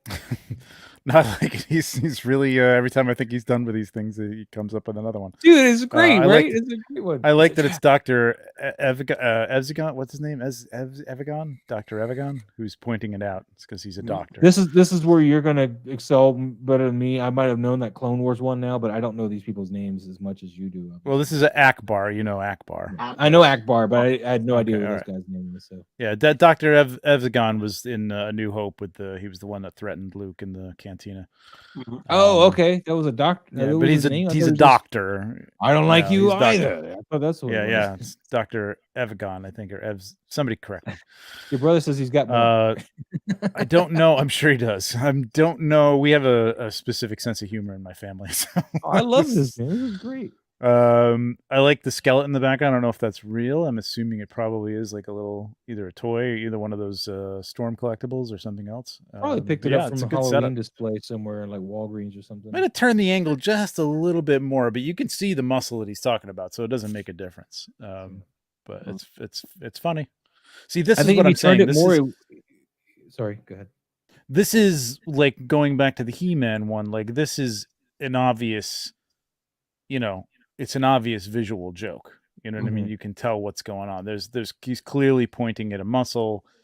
If you know the running joke with Akbar, you get it. You know what I mean? I might have had Akbar's hand like maybe gesturing like at it or something like that, as if he was explaining like it's a trap, or maybe that's Dr. Evzagon saying it's a trap. I don't know. Yeah, I think it's what he's doing. I think he's saying it's a trap. This one. Okay. Well, either way, either way you get the joke. You know what I mean? Visually, you can get it immediately. So it's or actually, he's pointing at it, and he's like a class. Like he's pointing at. Well, I always think that Akbar is the one saying it's a trap. You know what I mean? Oh, yeah, yeah. He's answering his question. He's like, "What is this?" And he says, "It's a trap." Right, like as if he's studying to be a doctor or something like that. So. Yeah, he 3D printed the skeleton. I don't know if the angle is really an issue here. I think it's subtle enough where it works, but yet not so much. You see it. I think the subject of the joke might be a little bit more central, like just turning it a little bit. You get it. It works. I'm just from a composition standpoint. That's all I'm looking at it as. You know what I mean? Well, you said he's tried a few angles, and this is the only one. Yeah, no, it works, man. I'm not busting your balls. But I love the lighting on this too, Tom. This is great. The lighting is very good. Everything is very soft, especially on these plastic figures. So that's as we've spoken of before, very tricky. So I'm sure he's got diffused light on this. I like to see it looks. And the only other thing is, it looks like an office. Like it looks like a doctor's office. Even the overhead light is very like fluorescent overall everything. You know what I mean? It's not coming from one angle or a table, or it's not orange. Coming from the left or some shit. You know what I mean? Think about your environment and think about if you're trying to place this in a doctor's office, this is what it would look like. So nice. It's good. Dude, I dig this, man. I love it. I love it. I can't wait to see what else Tom does with this stuff because, dude, he gets me every time. I love it. I'm surprised he doesn't have like 1 million followers just on this. It's a trap gag already. And just, I don't know. But stop tagging me. I think you'll get more followers because this is the kind of stuff these Star Wars kids like, man. They'd be all over this, man. Let's tag more Star Wars. You can take me out. Just, I don't know. I love seeing it. I love tag Star Wars Time Show. I don't know if he's got it on there, but like, dude, yeah. No, he doesn't have those guys would dig this, I think. I'm gonna tag him right now.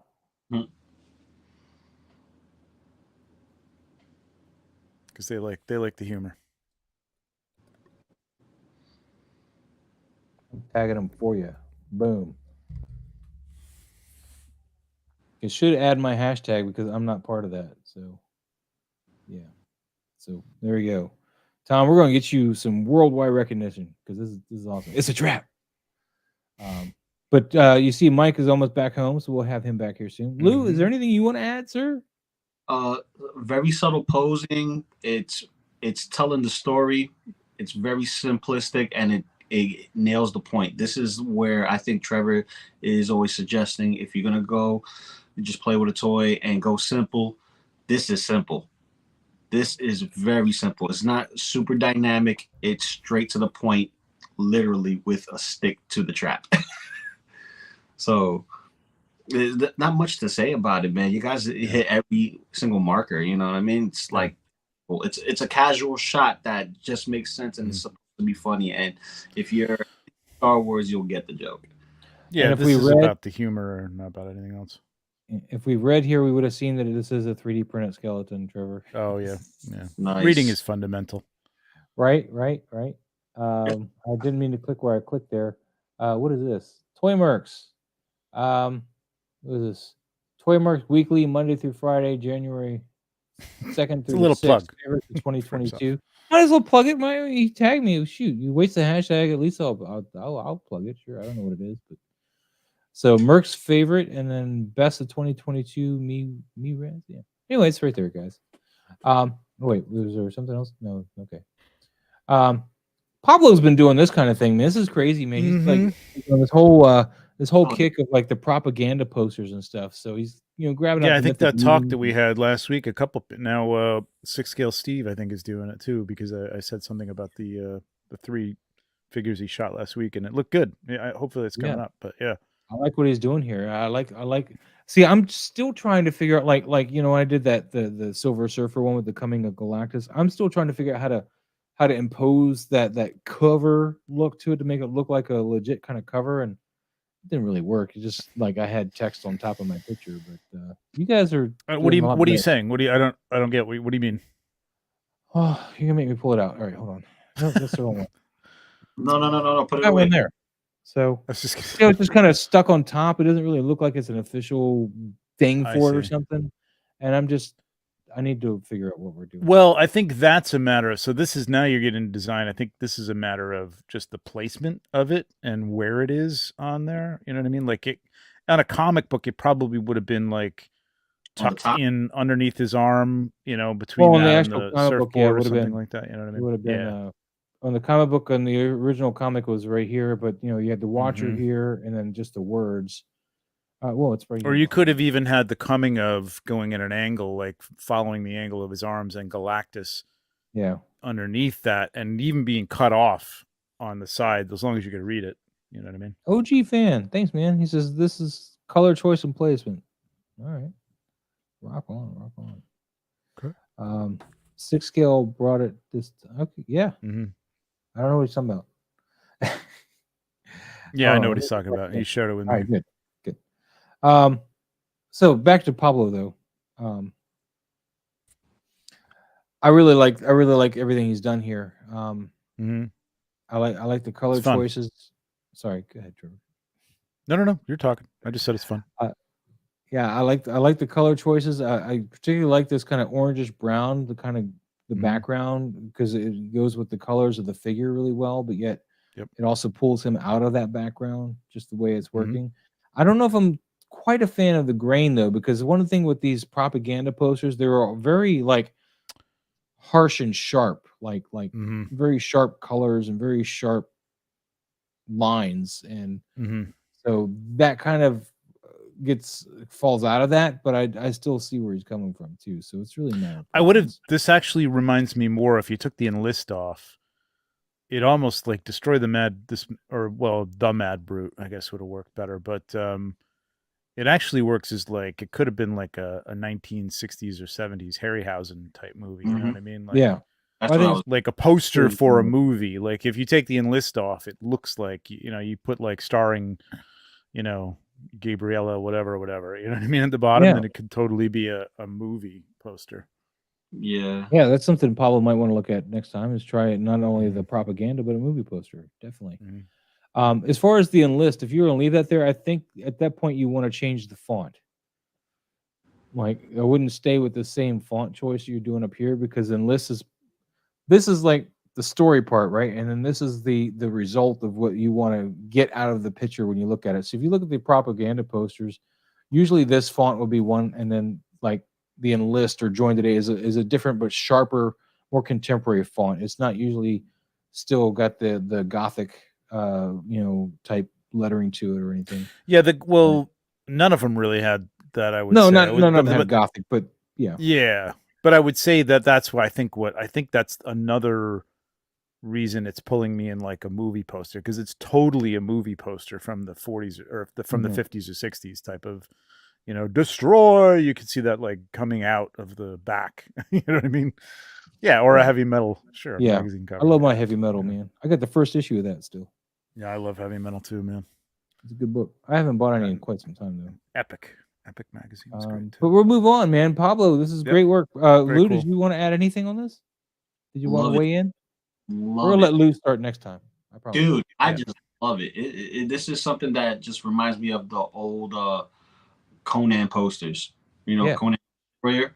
That reminds me of like Conan the Barbarian, Conan what is Clash of the Titans? You know, those just watched that recently again.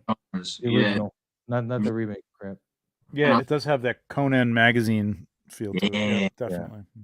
I love the fact that he's using the Fison girl to kind of give us that seamless look with this Cyclops, especially. Is that a 112 Fison then? Because I think he's a Mythic Legion, right?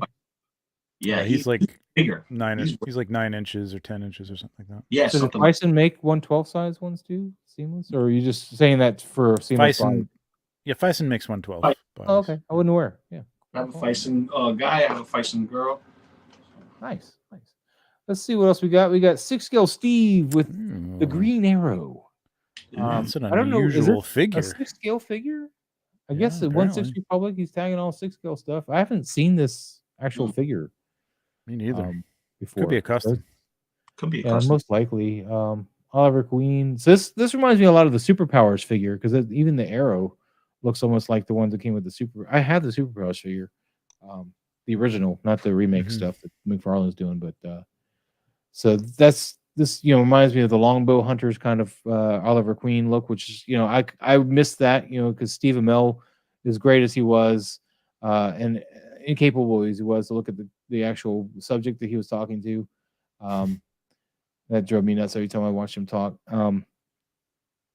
As great as he was as a character and everything, he did reinvigorate a lot of people into Green Arrow, but I did miss the classic Oliver Queen look. So this really harkens back to that, and I appreciate it. As to lighting, I think you did a pretty great job here.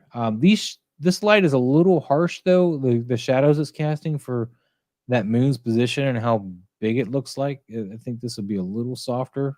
But that's going to be harder to pull off than me just talking about it. So, Lou, what are your thoughts here, sir? Yeah, I see what he was doing, trying to capture it in motion. He has a lot of blur going on where he's actually pulling the glove out of the quiver, and I think it could have it could go without it. That's just my opinion. It's not like it's not showing any kind of urgency or anything, but he could be, just like, okay, I see it. I'm just gonna knock him out with a glove. But it looks great. I like the lighting. I like the color composition because it's a little bit of different layers of green here, and it looks nice. It looks really nice. Rock on. Steve said he also used the Walmart LED moon for the light. Thing I've noticed when I've had to use that is I still had to get a good picture of the moon and Photoshop that on top of that to bring some of the detail back, because as you see here, I mean, you're using just the raw moon. And that light is all that detail to make it look like the moon is gone, like all the shadows and stuff that are actually on the moon, and they're physically on that LED, but it just blurred it right out. Yeah, so you can bring some of that out in post sometimes, depending on how out of focus it is. You can do that, or what I did is I grabbed a moon, a picture of a moon, and I overlaid it, and then I played with the opacity and played with the blend effects to make and it looked pretty legit. I don't remember how long ago that was. I'm sorry, old. Oh, here you go. So there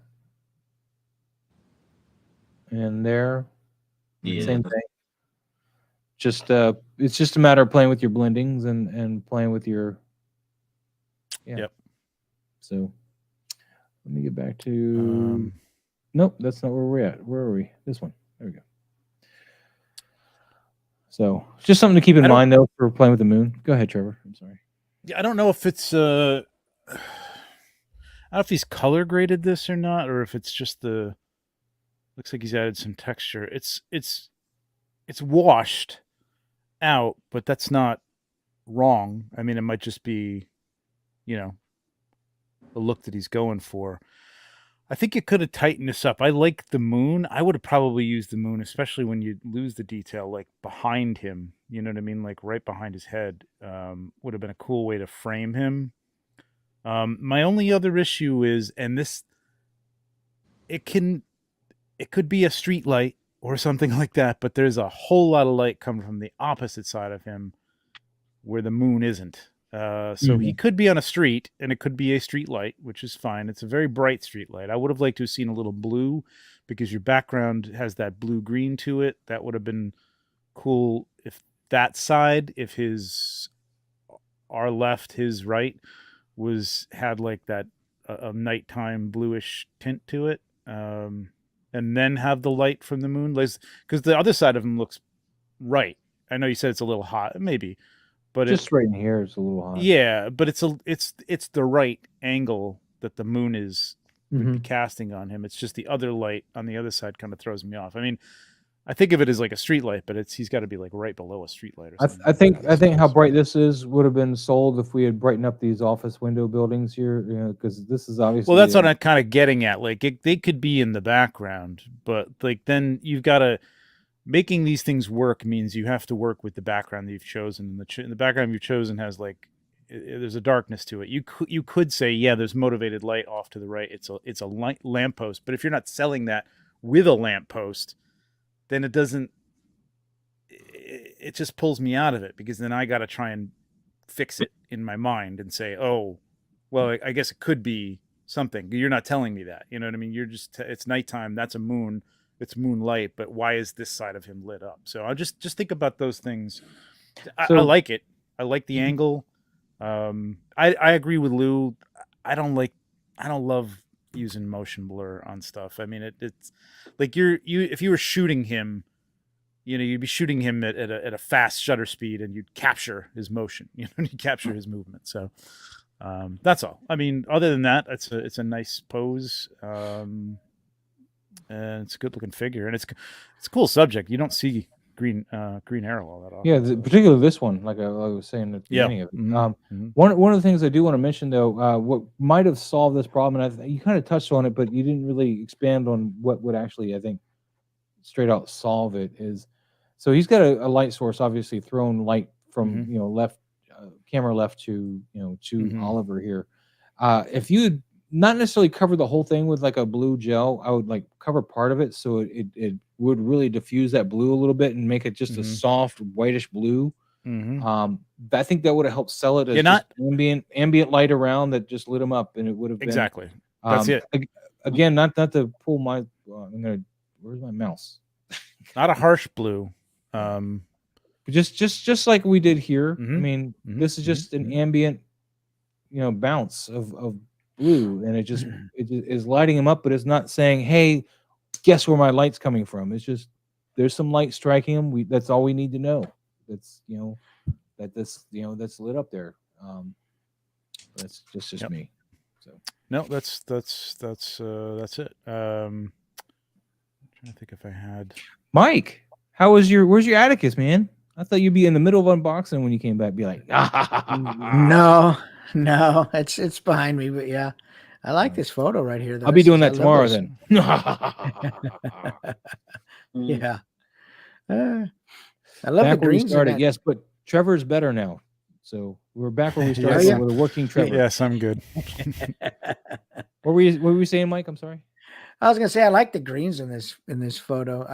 I don't know what everybody talked about it about, but here you go. I didn't hear everybody's comment, but I do. I like the greens in that. So it's a cool looking figure. This is in a similar way, Maz. It's in the same placement. So you got this isn't the greatest shot in the world, but the moon is here. You've got that moonlight hitting here, and then just this side of him is just that nice blue. You've got some motivated light here coming from whatever. But this side is in shadow. You know what I mean? There's nothing really hitting him there, and it matches the background. Like if I had like a torch here or something, then yeah, I would want this to be. But if you're not going to tell that story, then don't try to. Don't try to. If there's nothing in the shot that makes you understand that there's a light there off camera, then don't do it. You know what I mean? If I don't go as far as to show like this orange glow here, what I would do is add some like ember effects or something, just to let you know there's like a campfire over there to give you that orange glow. It's just so even if I don't photograph, like you can't see where my mouse pointing. I'm pointing at the orange, in the bottom right corner. so even if I don't quite photograph that particular, if that was cropped out, that was cropped out, I would just add some embers or something to just tell the story. Like there's a fire over here. That's why. I mean, I know you don't do a lot of posts, but that's what I would do.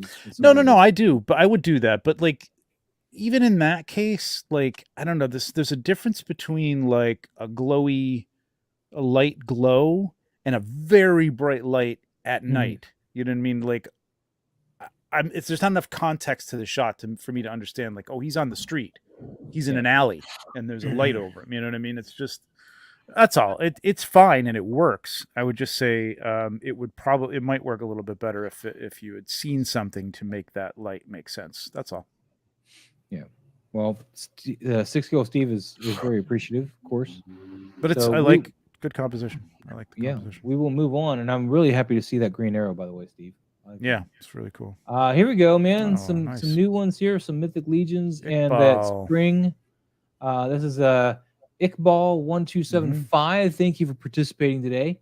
Lou, I know Mike just got back, but Lou, I just feel like we kind of put you on the back burner a lot today, so I want to make sure we pull you back in, man. You have, but it's okay. It's okay. Your show. You run it. I don't want you on the back burner, man. Dude, it gets stinky back there. Center stage. Dude, this right here is awesome. I like the poses. The poses is nice. The placement is nice. It kind of looks a little cluttery with the bush in the back.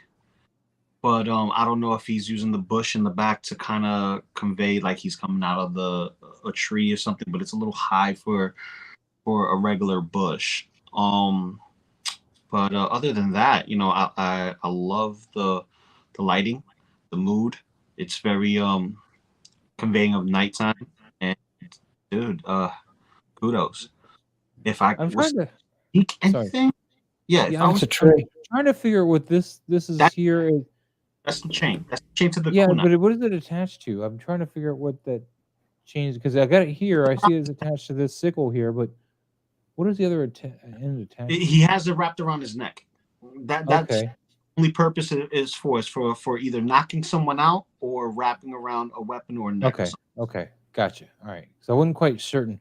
I'm going to go to Mike here in a second, but one of the things that I want to address here is actually the pose. That I think your warrior here is posed okay. I have no real issues with that, but I feel that Leo, his body is too centered for what he's doing. Like he's got this arm drawn back, like he's about to yank on that chain, and this arm is about to grab the chain, is what it looks like. And I feel that you should have that torso twisting away from him.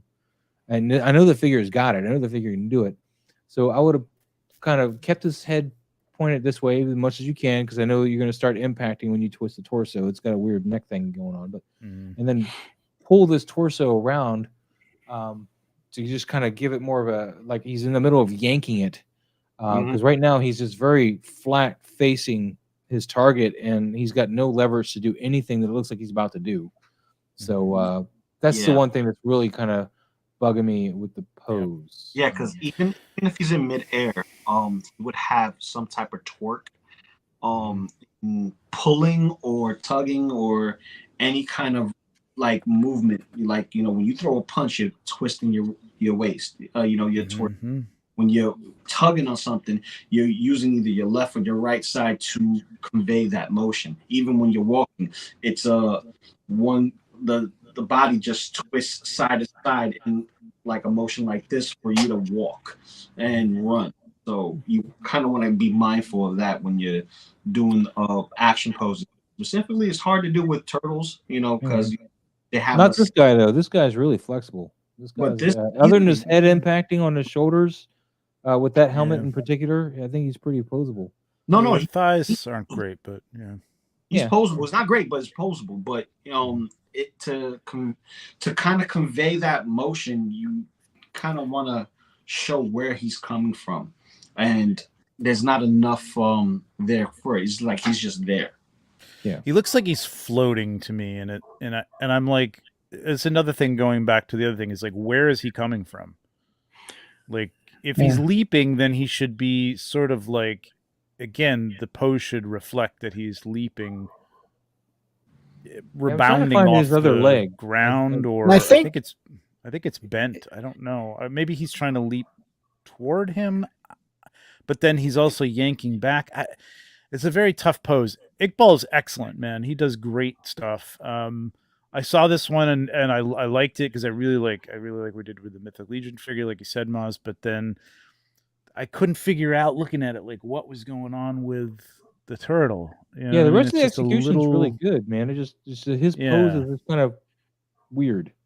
yeah. But It's I like he like should the be graphics. leaping off a rock, or I standing. don't know what's going on. You know, how did he get there? He looks like he's floating to me. He's That's just my fishing. only problem. Yeah.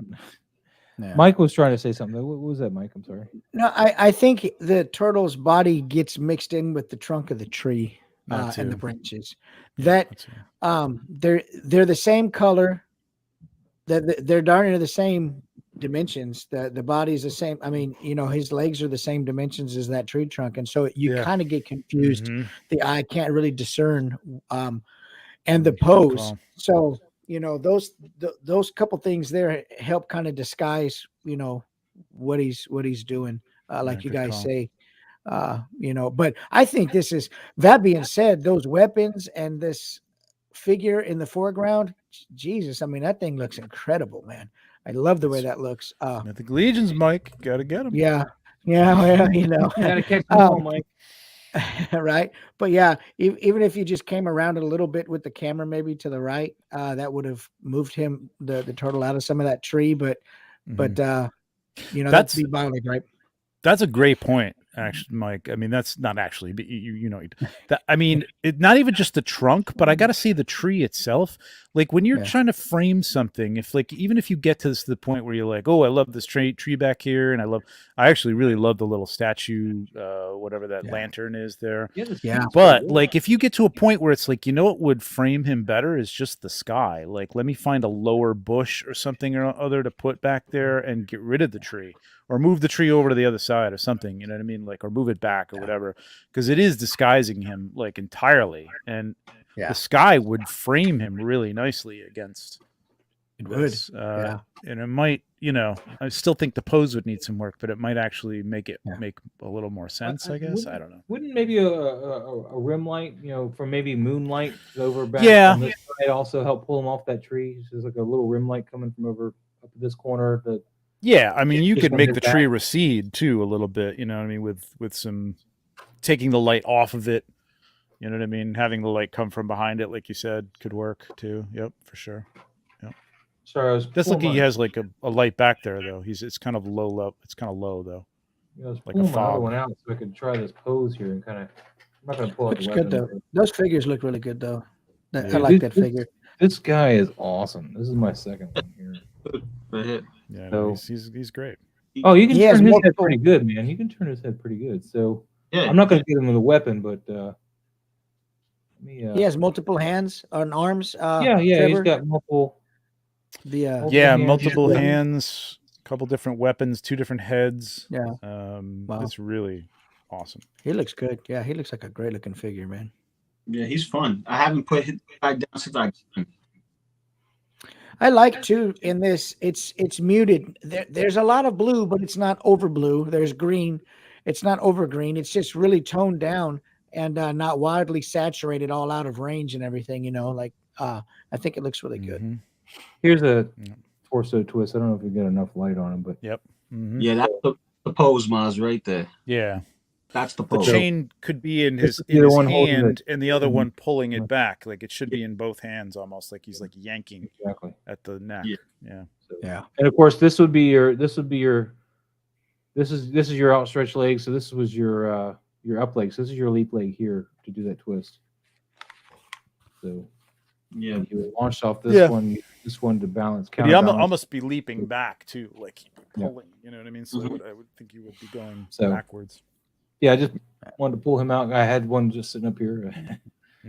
This one was supposed to stay in the box until I wore out the other one or whatever. But Iqbal does great lighting though, and really nice setups, and really nice composition too. Iqbal, thank you so much for sharing this with that us. is I appreciate the unusual opportunity. for him because his posing's good usually. I'm gonna follow Iqbal right now. I think I already followed. Good stuff. I don't think I have. Iqbal Twister. Here we go. Yeah. Good stuff. That's a beautiful set. I love that little statue lantern in the back. That's awesome. You need this little guy, Mikey. You gotta get him. Yeah, I don't know about turtles. I haven't made them. If I buy anything else beside Mezco, it would probably be these Mythic Legions figures. Some of them they look really, really, really incredible. You know, they all do, but there's certain ones that I would buy. But I'm doing Mezco, man. So I'm doing that too. But I'm putting this guy back in the box. So don't worry.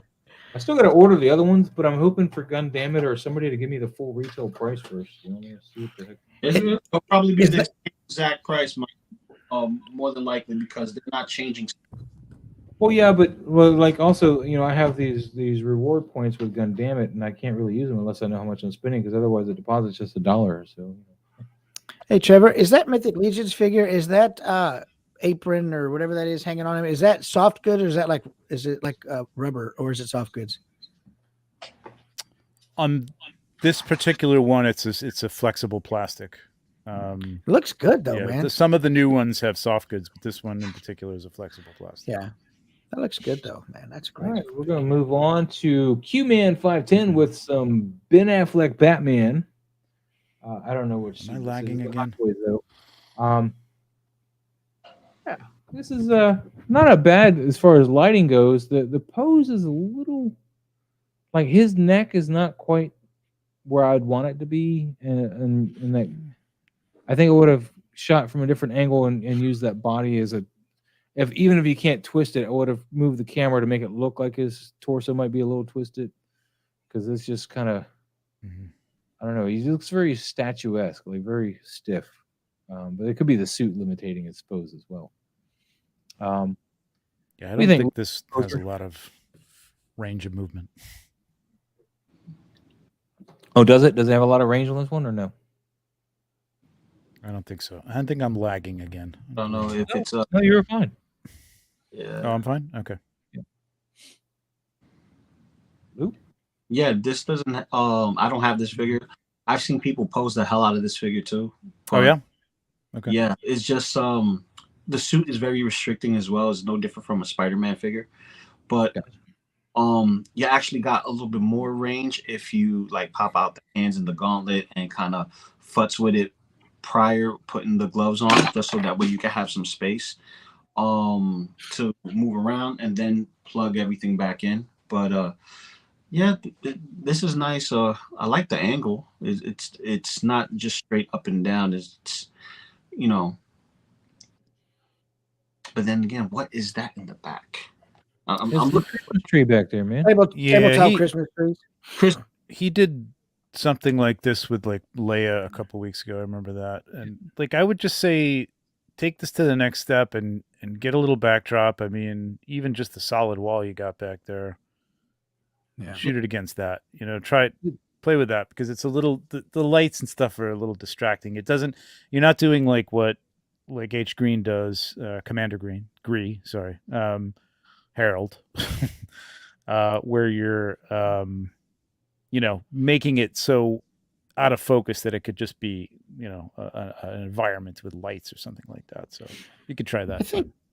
I think the biggest thing that stands out to me on this photo is the lighting on the figure doesn't match the lighting in the room, but yeah, he looks out of place in the ambient light is much warmer than what's on him. What's on him is much more cold. Yeah. And I think a simple fix for this, if I would have shot this, I see your lighting set up in the figure, but I think just a simple side lighting on this with a bounce on camera left would have been great. Or actually the light camera left and bounce on camera right, because when you side light a figure like this that has that much texture, you're going to really bring out all the highlights and shadows in the texture. Here I see more highlights than I see shadows in the texture, and there's a lot more to this figure than the light is showing. And so just a real simple side light setup on this figure would have really, really brought him out, and then try to match maybe the color temp of the room a little bit, or change the the light in the room. But yeah, I'm not sure he's trying to do like blended. I don't really know what he's. I think it's almost feels like he's just doing like a tabletop shot of the figure in whatever room it's in. Like that's what I felt on the last one too. It was basically in front of a tree, a Christmas tree. Yeah. But you could get more in line with what Harold does with the backgrounds and just keep them a little more out of focus and, like Mike said, warm up the light and make it match. Then it might be cooler. I don't know if that's what you're going for. You know what I mean? Because it just looks kind of like a product shot. So. The way that angle is on that arm, it doesn't look natural. It looks like a toy holding a gun. Yeah. But I know that again you got limitations, but when a figure limits what you can do with it is when you play with the pose, like or the camera angle, I should say, and make that limitation work for you. Because right now, to me, it just doesn't look natural. But, that's just me. I'm weird. Right on. We'll move on then. Ooh, wow. All right, Turtle Toy Fanboy. We got some last Ronin action with Shredder here. I haven't even pulled this tool out. Lou, we need you. Stat, where you at? Dude, that's fire, bro. I like this. This is hot, man. This is. Whew, I love the placement of the mask, showing that he knocked the mask off. The shines are a little too much on the mask. The top crest piece, I would have settled for just either one. You even got the grappling hook, so I would have done it just on the actual mask or the top crest of Shredder's helmet. But mask. Yeah, you would have preferred the mask, right? Well, that's your subject, right? Like it's like that's kind of the like he's just knocked the mask off Shredder, so like let's focus on the mask. You know what I mean? Yeah. Or the claw. I think he was just trying to help sell the plastic as metallic, though, is why he added so many flares on here. Just my thoughts. Yeah, it's a little Michael Bay, though. Non-flared area, it does look very plasticky here. So I can see kind of why he might have done that, because it does, in my opinion, help sell that. It is excessive, though, as far as 1, 2, 3 flares. Just that light's like on point, hitting all of those just perfectly. It's not a horrible thing, not a horrible choice. Just little. No, not a horrible choice, but the pose is nice. I see Shredder, like his head turning and his body going with it, which is pretty cool. Not many people who don't have this figure won't know, but he's actually turning his head and he's turning his torso, so he literally got clipped. And it works. He's got his hand reaching up to his face too, or reaching out for the weapon. Either one. He's got his hand in play, like I gotta either stop what's happening to me or protect my face, because that's now. Yes. Good reaction pose. I like it. Yeah. I would change on Ronin's hand, Mikey's hand, because he has the open hand gesture right there. I would have changed it to the closed hand, because it would have shown that bad boy back. Because if you're throwing a grappling hook, you're throwing it with 2 hands. You're having one hand to hold the slack and the other to actually throw it. So, that right there, having it above the head, it's a little awkward, but I see what you're going with it. I understand what you're trying to tell, and it looks good though. Yeah, it's now distracting that you pointed it out, but it didn't bother me until you pointed it out either. So. Because Mikey's just far back enough where he's broken out just enough where, for one, I can't really tell where his forearm is doing. The forehand, I can't really tell what that's posed. At least, it doesn't help that I have this light pointing right in my face in the direction I'm trying to look at the monitor.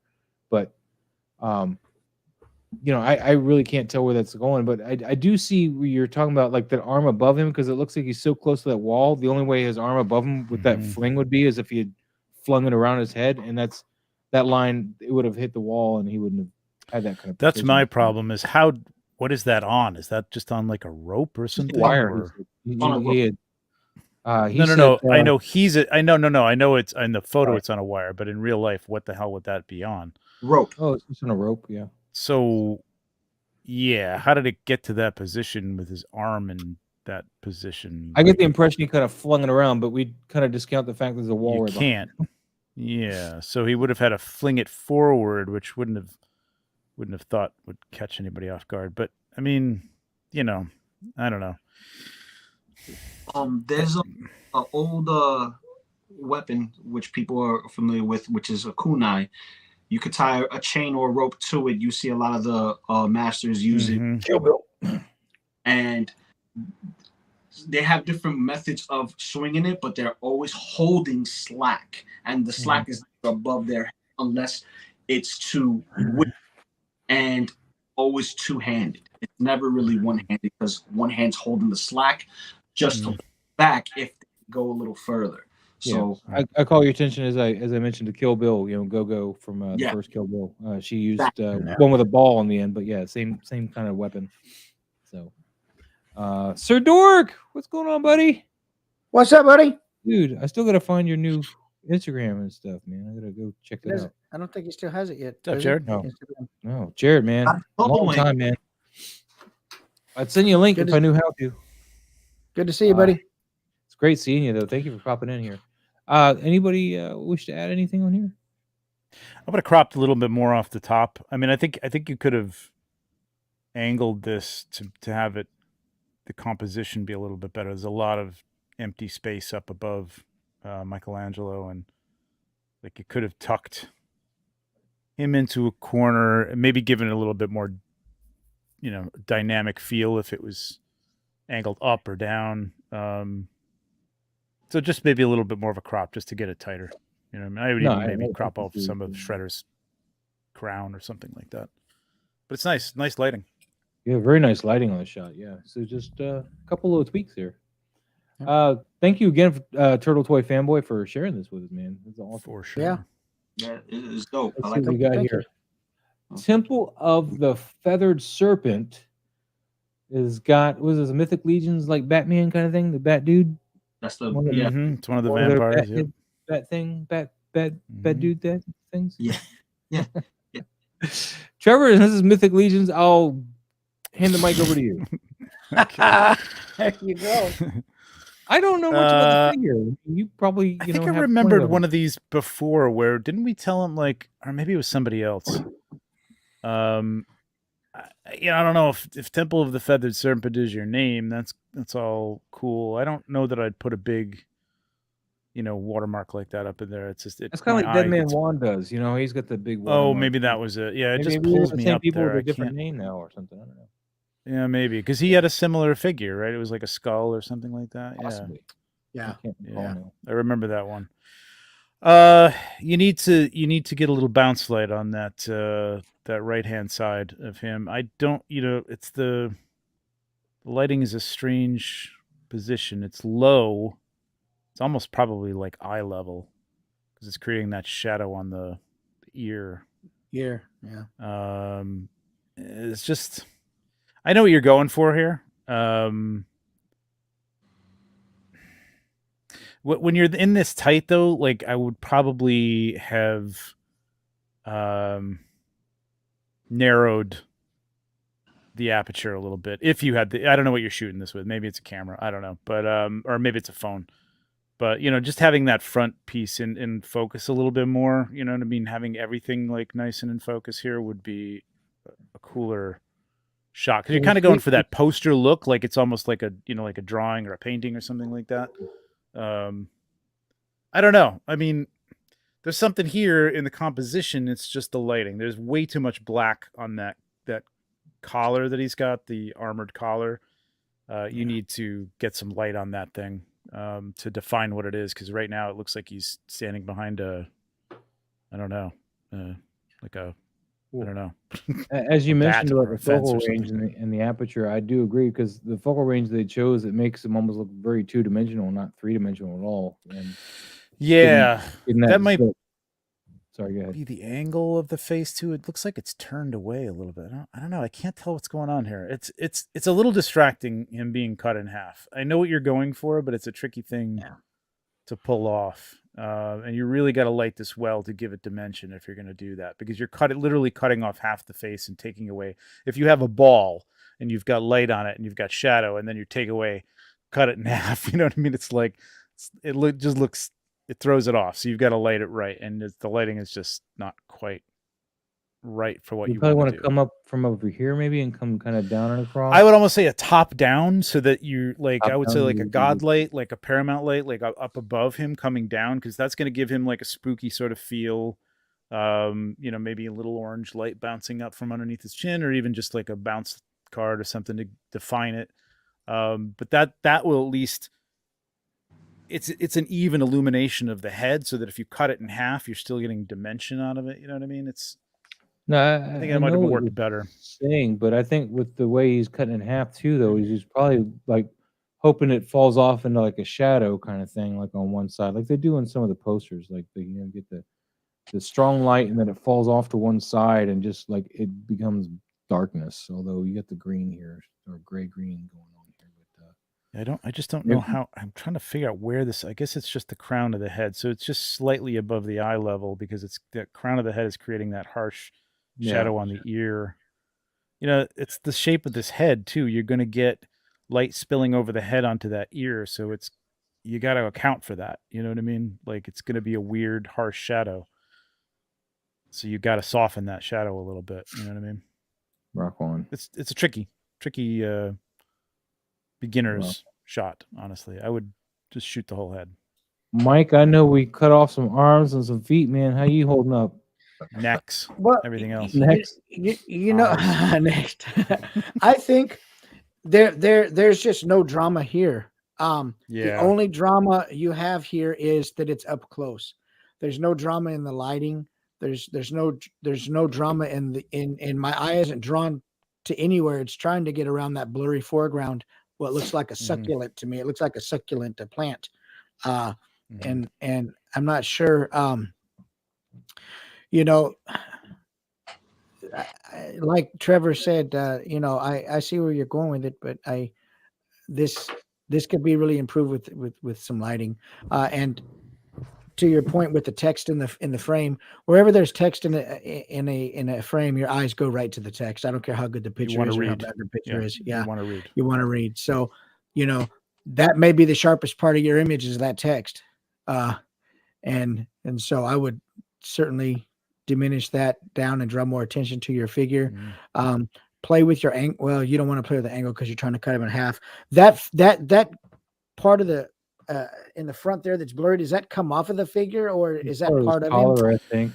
I think you can take it off. Yeah, it's either the pauldron or it's the collar, or a little bit of both. I think actually. So yeah, it's like he's got his head turned over like this, almost like you're doing a you know, like a school portrait or something like that. Well, Lou's got to take off and he's going to work, so I want to give him a little bit of love here real quick. Lou! Yeah, guys. Hey, buddy. What's popping, Lou Pool? Nothing. I was trying to make a Lou people, but it didn't work. It didn't. Patient. I'm done. From wow. But you guys get to see this. You get to see me dip. But I will take a picture of this. I'll take a picture of this. So that's a hell of a setup. And you guys could, tear it to shreds like always. Oh, stop! I see those Spider-Man. That's looking really good, man. That scene's looking awesome, dude. Spider-Man figures. Yeah. Take multiple shots of that. Yeah, I'll take multiple shots. I'll take different angles and tear it to shreds. But yeah, I'd love to see behind Spring, like have it like because his pose is great, and like with the knife going into that dude. Oh yeah. In his eye. You got him on a little wire, right? Like a little bit of a. Yeah. Oh, who's in the wire? Spring? Is he on like a wire? Spider-Man? Your Leo Spring dude. He's on a wire, right? No, he's standing on one foot. Oh wow. Nice. Very nice. Yeah, motion. Yeah, or over the shoulder. Oh wait a minute, go right over the shoulder. That you can't. You're gonna knock the other guy over. But yeah, like behind that one guy, that'd be pretty cool. But then you don't have any Dio over there. You'd have to flip him. Yeah, I'll just move around. There you go. That's great. See, that's great with him right framed by his arms. Dude, you got to flip these guys around and do that. That looks great, man. Yeah. Yeah, definitely. I'll flip it around. Lou, man, you're nailing it. Well, I always nail it. What you got going on this week, Lou? I think you got half show Saturdays, right? Half show Saturdays. This Saturday is gonna happen. You more than welcome to join.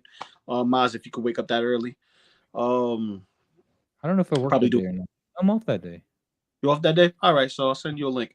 We're gonna talk about the announcements, the upcoming figures to actually drop, and what is in store for the future.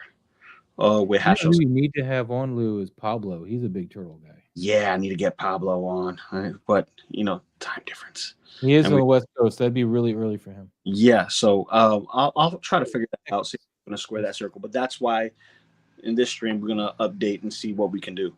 But guys, don't forget to hit that like button, hit the subscribe button to both Maz, me, and everyone else who has a channel, and especially 6Scale Shooter. You gotta show love to the 6Scale Shooter. You know what I mean? Gotta get Trevor. Yeah, Trevor's the number one. He's number one. But also share the videos. Share the videos. It helps rhythm out. You know what I mean? Oh, yeah. Share the love and passion, and also the tutelage that comes with the episodes. So You convinced me. I'm gonna hit the like button right now. Yeah, hit that like button. Oh yeah, I better do that. But too. I'll catch you guys on the next one. All right. Thank you, Lou. Appreciate it. See you, Lou. Yeah, have a great night. See you, Lou. Ooh, hold up. I love that shot. That's nice. Yeah, we got Adrian's photography, man. He's got his Sentinel, which I've now got on pre-order because he's back up. They put him back out. The Sentinel Peelby Parker. Oh man, yeah. We'll talk more about that later, Maz. But that right there is awesome, guys. Hit that like on this photo right now. Hit the like. Yes, right here. Just go hit that. Right there. Peace, guys. Later, man. Take care, buddy. Take Good care. night. Enjoy work. Thanks. So yeah, we're over here. Adrian, man, he's got some good Sentinel going on here. He likes that yellowish vibe, man. He likes that warm vibe in all the shots. But there's nothing wrong with that. Nope. But yeah, this figure is dynamite. Pablo and I were talking about it. He's back up on BBTS, so you can order them there. I went to Hobby Link Japan. They had it for like $70 there. Yeah, so, yeah, you did. Yeah. So it's a lot cheaper than BBTS because I think they're stuck at 100 and something. Yeah. Let's see, 179 for their reissue. Wow. But it comes with a gargoyle too. I didn't choose a gargoyle. But anyway, Mike, what are your thoughts on this guy, man? When we were talking about this figure last week, I think, I really, really wanted to get this figure. He looks really nice, but I like this shot. It's crop tight. I think one thing that stands out to me the most, though, that I can't unsee, and it's not necessarily your fault, but that wrist, camera right, that joint just jumps out at me. I would have tried to maybe do something a little less prominent with that, or maybe adjust it or do something with it, because all I see is the ball on top of that joint. And that's not to say anything about the photography part of it, just the figure part of it. But I think I think it's a fine shot. I think there's definitely a story here. It's a good looking figure, light coming up in the back. I mean, I can't really say much, offer much to you on this shot. It's got all the elements of a good photo. So there's that. The right amount of light I could see is, light on his face. It would be a silhouette shot in real life, kind of. Well, now you've got light behind him and light to camera left. It's showing up on his shoulder and in the front of his hands. So there's light everywhere, I guess. But I can't really say much to you for it. It's a good shot. I like it. Yeah. And Mars, every time I walk away, man, you guys finish before I get back. Oh, all right. I was gonna go. I didn't know you were walking away. I'm zoomed in on the picture, so I would echo the hand thing. I know this comes with a lot of hands, like a gripping hand, something, or a resting hand, or even just a fist that was just kind of resting on that side would have been probably better. It looks like he, maybe couldn't make it all the way around and just kind of extended it, but other than that, I mean, the composition is nice. I think I don't know why this is bugging me, but like that the mask is behind it. I don't know why that. I don't know. Like, I don't know. Well, let's use this picture. I would. Oh, I like the plants. I would have put the plant over, like, to the right side of it and kind of created a little line going through it. Like bounce, bounce, bounce. kind of bringing your eye. That's going to be almost like a nice. No, not really. Never mind. Forget that. But the lighting is nice, man. It's really good. Soft and glowing, and it's like he's looking at the mask behind, like he discovered it or something. That's the only other thing. I think if the mask wasn't there, I would think more that he was like thinking off into the distance, like thinking about whoever this was. You know what I mean? Could have kept the hand. I think he's got a hand that actually can hold the mask. And he probably would have been good. Oh, that would have been good. One hand and that would have been really good. Right here, just holding the mask, like or the other hand, actually, like the other draped hand over it. Yeah, that would have been really good, actually. Yeah. But I could be wrong. I mean, I guess I could look. No, I think he does. That would have been a good call. That's cool. So, he's got a lot of stuff that he comes with. So that's it. Just these two shots. Yeah. So, oh, okay. Yeah, I like that first one. This one. Yeah. That pose looks a little awkward. Yeah. All right, moving on, guys. Moving on. We got Commander Green, and he is happy about his year in photography. So these are all just he should be pictures we've gone over. Let's all revel in that for a moment, and then we'll move on. Good job. Some nice Good stuff, job. man. This is one of my personal favorite lighting wise. Actually, I like that shot. I like them all, man. But this, I don't know. This one really cool. I love that orange back here. Mm-hmm. The way it just goes to whitish blue and then goes into that blue. I love that transition. It's so subtle. I love it. A little head tilt, shoulder dip. I like that one. That's a good shot. Moving on though. Iqbal. There we go, man. Here we go. This one's a lot better. I'll let Mike, who's the Mythic Legion's noob that doesn't know anything about it. Let's go into it, Mike. What do you think? Well, Maz, you said this one was better, but I mean, this is a fine one, but I do prefer the first one myself. To this one, I get more story out of the first one and more mood out of the first one. Definitely. This is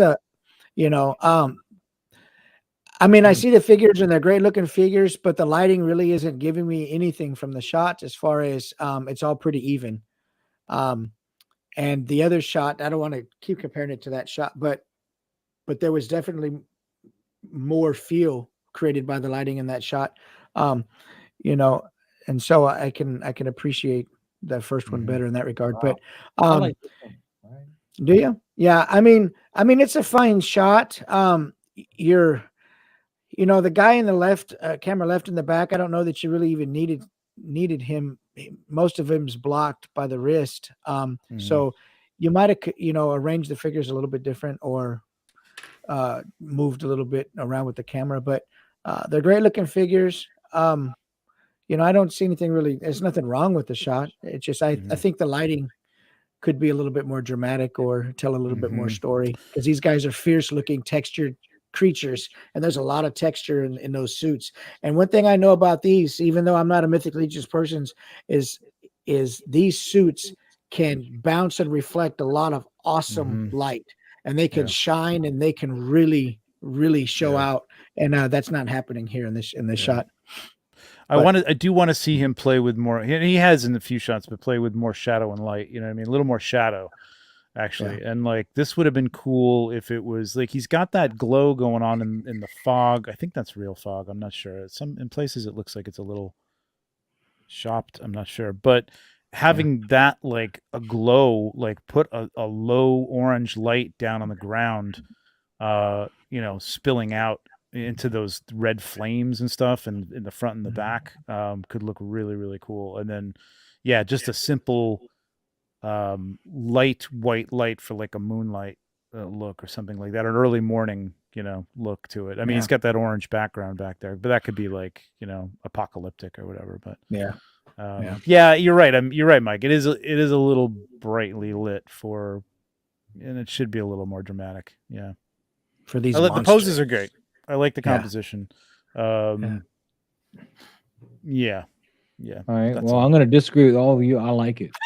No, I like it too. I like it too. I see where you're saying you want a bit more of that cinematic feel we got out of the last one, and he gets that sometimes much plainer. But I feel like, particularly with the effects that he's using, how these fire and smoke effects are obviously like a 3D printed like plasticky thing, and it's kind of adding a cartooniness, not necessarily cartoony, but adding that kind of feel to it. I can forgive it for being lighter.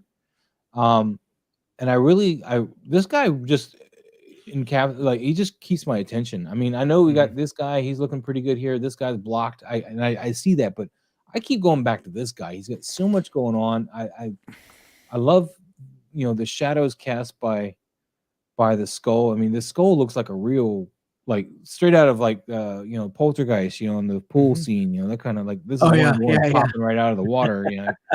I remember that. I'm totally seeing that there. And this guy, his skull is actually looking, I think, pretty well lit too. I like that one back there. I do fault him for cutting this guy out the way he did, but you know, it happens. Somebody's got to get sacrificed, and that's what happened to that guy today.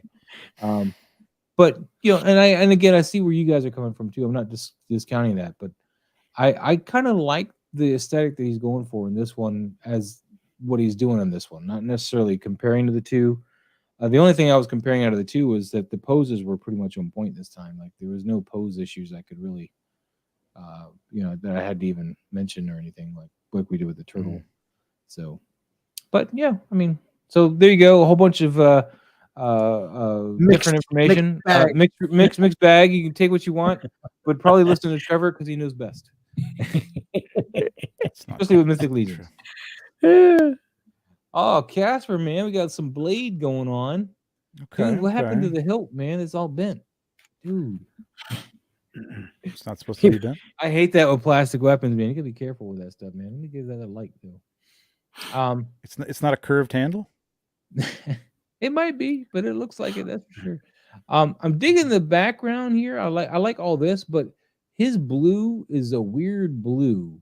Like it's like you took the tent tool and made him blue, but only him. Like you had him selected and added blue to him. But I'll give you this though, like the lighting on him is good. Like it's matching, you know, the color doesn't match the background, but you've got the moonlight behind him. The moon should have been a little higher probably because it's literally coming down from the sky and it's behind him.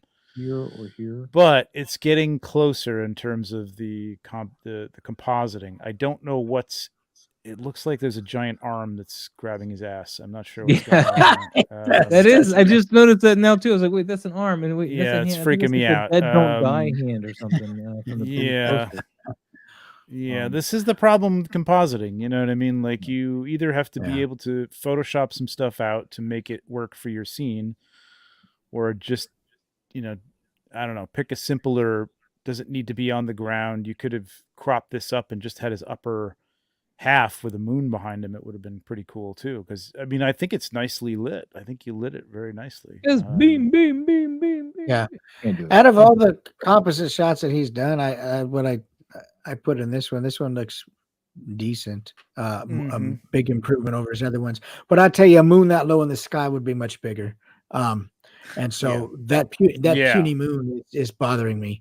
Puny moon. And again, I would have put it off to like here. This is where I would have put it. I would have, you know, I've shot a lot of moon photos, and I just happen to know that when they're that low in the sky, it's going to be much bigger. But aside from that, I mean, I think it's a greatly improved shot. I'm not a fan of the compositing myself, but those that, you know, good job. You know, it's blends pretty well, I have to say. Yeah, I like again, the color makes it pop off, but like the fog at least blends with the fog in the background. And I like the pose. There's definitely some positives here, Casper. Like I just don't need the hand grabbing his butt. And you gotta can't see that moon over here. And again, he's got this weird blue sheen to him. Like you took the tent tool just to him on a select subject and gave him some blue, and that's irking me, particularly on the skin tones. Just adding all that blue. I know you're trying to go for that night sky thing, but it doesn't look like to me. It looks off-putting, like it was done in Lightroom, and you just select subject and added a tent to him. That's what it looks like to me. It doesn't quite work. Maybe, yeah. But I'm weird though. I mean, look at the last picture. What I was saying. So, you know. Casper again. That was a good picture. Nice black and white. I love this.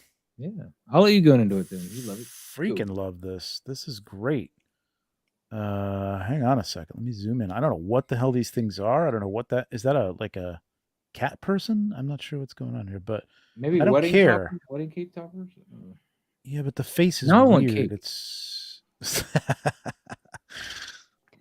maybe it's a human. I don't know. I can't tell, but it's very cool, man. This is I would have gotten the bridge to be a little more even from side to side in the shot, but I dig the idea and the concept, man. This I know I brought her up before, but Caddy Combs does this kind of stuff, man, and you should definitely go check her out. Amy, she does awesome stuff with just these little tiny toys and weird found toys and stuff like that. And this is right in her pocket. And you did a pretty nice job of this, man. I can't tell if the focus is. You might have blown these up a little bit. It's a little soft. Yeah, it's a little soft, but it's hard to tell. Man, it's cool, man. I like it. Mike is very quiet though. No, I'm looking at it. I'm going to actual Instagram to look at it because it's a little bit easier to see. Mm-hmm. Sorry, I failed you. No, you're good. No, like Trevor says, it's not a composited shot, right? It might be some digital background, or I think it's a regular shot, and that's what I appreciate about it. If it's composite, it's just the lens flares, I think, like in the windows and stuff. Yeah. Her face is a little bit hot, but it's black and white, and it's kind of, it's not meant to be a portrait really, so you can kind of get away with that being a little bit hot, and so you did it in landscape orientation, so there's a lot of the scene there. I think it's a fine shot. It's anytime you do real photography, I appreciate that over the compositing. Well, Rampage Insane, A.K.A. Poppin' Sons, he wanted to chime in about that Scarlet Witch one earlier. The which one? Hey guys, Poppin' Sons here. Thanks all for the great input. In regards to Scarlet Witch, I was trying to avoid things getting lost in the red, and her plastic FX are kind of pink/purple. So that's why there was a lot of purple in the shot. So I remember the shot. Okay, yeah, I remember the shot. Casper says just lens flares and black and white filter. That's black and white filter. So a filter in post that you just put over the top of it. Okay. Yeah, for the black and white effect, yes. Yeah. Okay. Gotcha. Okay. Real quick, I just want to try something real quick with the crop on this thing. Try to. You can keep talking. No. I'm good with that. I get the sense of like a little village in the back, and they're on this little stone bridge over a little waterway. Yeah. I get that. I think it's a cute little shot, I dig especially. Sorry. But yeah, the bridge is off center, and that is kind of, now that Trevor mentioned it, I can't stop seeing it too. Thanks, Trevor. If you want to pop that up there, I just quickly crop. Yeah, that cropped it so that they're centered. I got rid of that, whatever that flary thing was over on the side there, and I had to fill in a little bit up here, but but you could, again, in Photoshop, you could take a little burn brush. I probably have too much exposure on this right now, but like even just hitting the face a little bit, takes that hot spot down a little bit. You know what I mean? It makes it brings a little more detail out to it. And this is nice, man. It's not perfect, but it's definitely one of your better things, for sure, man. I dig it, Casper. I dig it. But yeah, that crop that Trevor did there, I think that solved a lot of the problems too. So keep that in mind. I know you don't do. I know he doesn't have Photoshop, but a quick fix on that would just be to go to your channels. Then you would alt click the RGB channel, the top channel, and that would highlight all. That would select all your brightest parts of that image, and then you could make a duplicate layer of that and just change the blend mode to multiply or something like that and lower the opacity. Really quick fix, but that would help in a photo like that that's really contrasty, black and whitey like that. Would really help that out. But anyway, there you go. Cool. Here's Deadman One. He did a collaboration with you apparently with skeletons. Oh yeah. I appreciate the tag, but I'm not sure. Oh, maybe if I hit this button. Oh, there's your shot. See if that's his shot. Okay, that's his shot. Yeah. Oh, I see. Cool. Okay, so let's go to his shot because you've put your own shot up here. So yeah. He put the. Is that the Golden Axe one as well? Is that his like Golden Axe one? Or? Yeah, that's his. Yeah, that's I think those are the Nosferatu rats, and that's the Golden Axe skeleton. But that is the golden axe. I just was wondering as far Yeah. as scale to the rack, so that's pretty cool. Yeah, those are awesome figures, man. Yeah, I they tell are. you, I'm glad he incredible. suggested buying those. I'm glad I got I will them. be getting them too.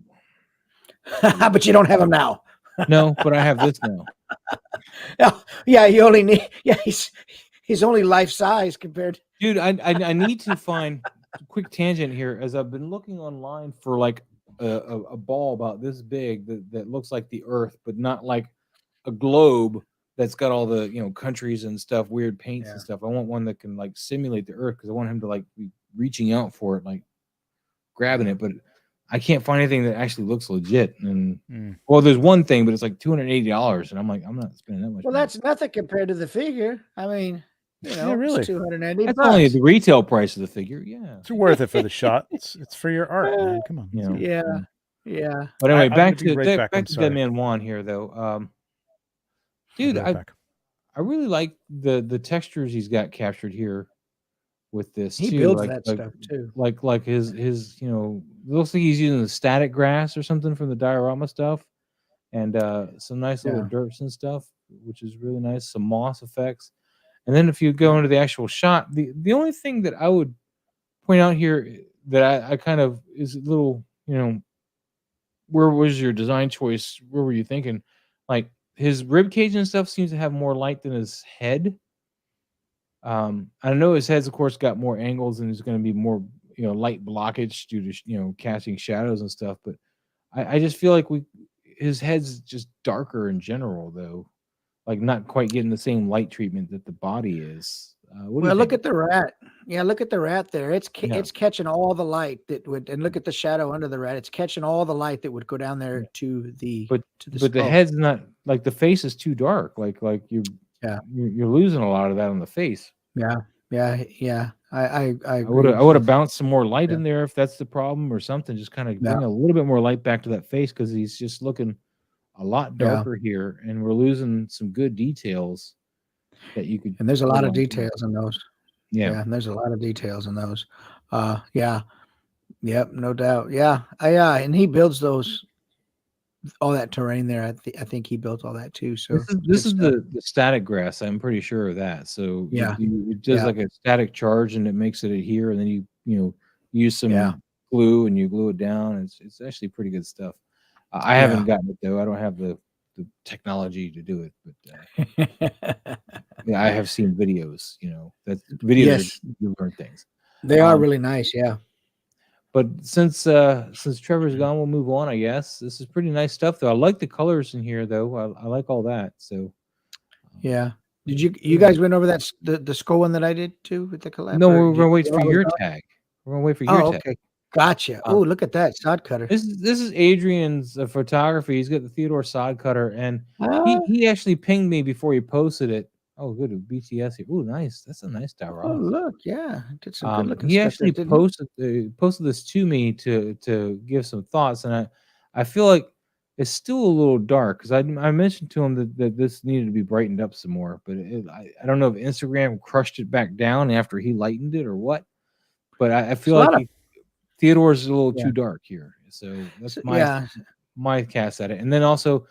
This cast light here that's supposedly, I think, from this lantern is where it's supposed to medically be at. Purple. Is too red. It needs to be a lot, more yellow and less red. And then your nighttime is, of course, way too saturated. It's coming off as almost purple. I would pull that back out with a little cut of white in there just to bring that darker purplish blue out and make it more of a pale blue because that's what you get at nighttime. So, Trevor, welcome. Yeah, in this, the main light source to me in this shot, the main light source would be coming from the lantern, and so there should be a lot more light cast. Now he may have two here. That might be why we have a second one here. But sorry, go ahead. Yeah. No, it's and so. I dig the stuff that he built there, but like you say, it is a dark photo.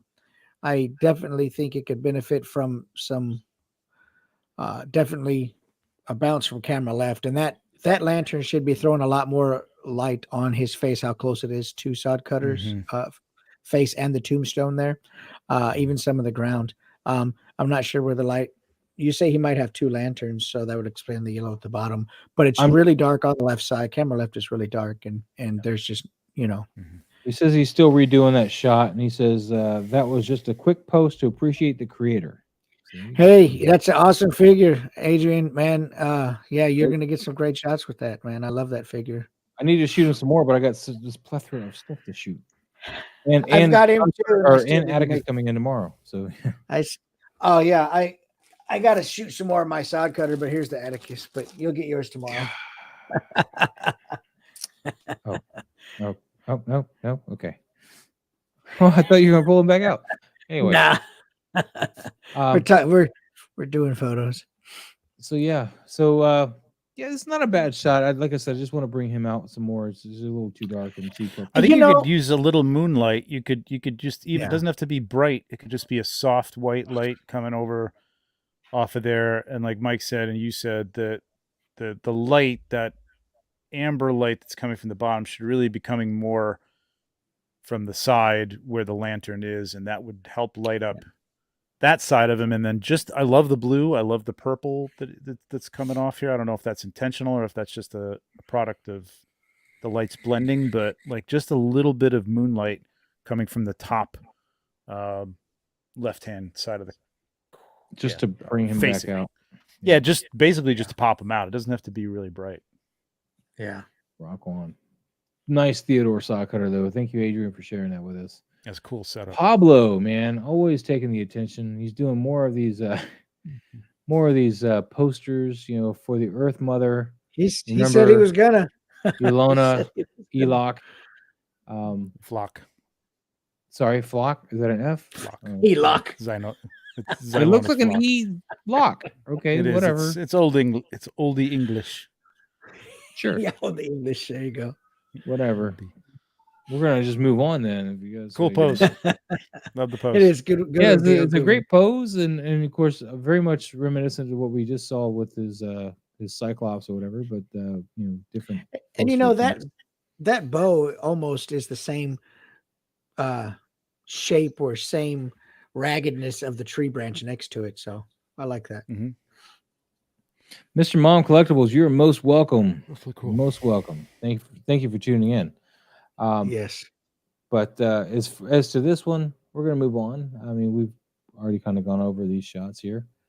The Star Wars Photographer's got a little bit of. Didn't we already go? No, we saw that one. We did that one last one. We did that one last week. It's 3 days old. Yeah. That's all we did. I think there you go. There you go, Mike. There's your center stage, man. There you go. Nice. So yeah, this is a Flash. Cool. You're using Flash on this one, right?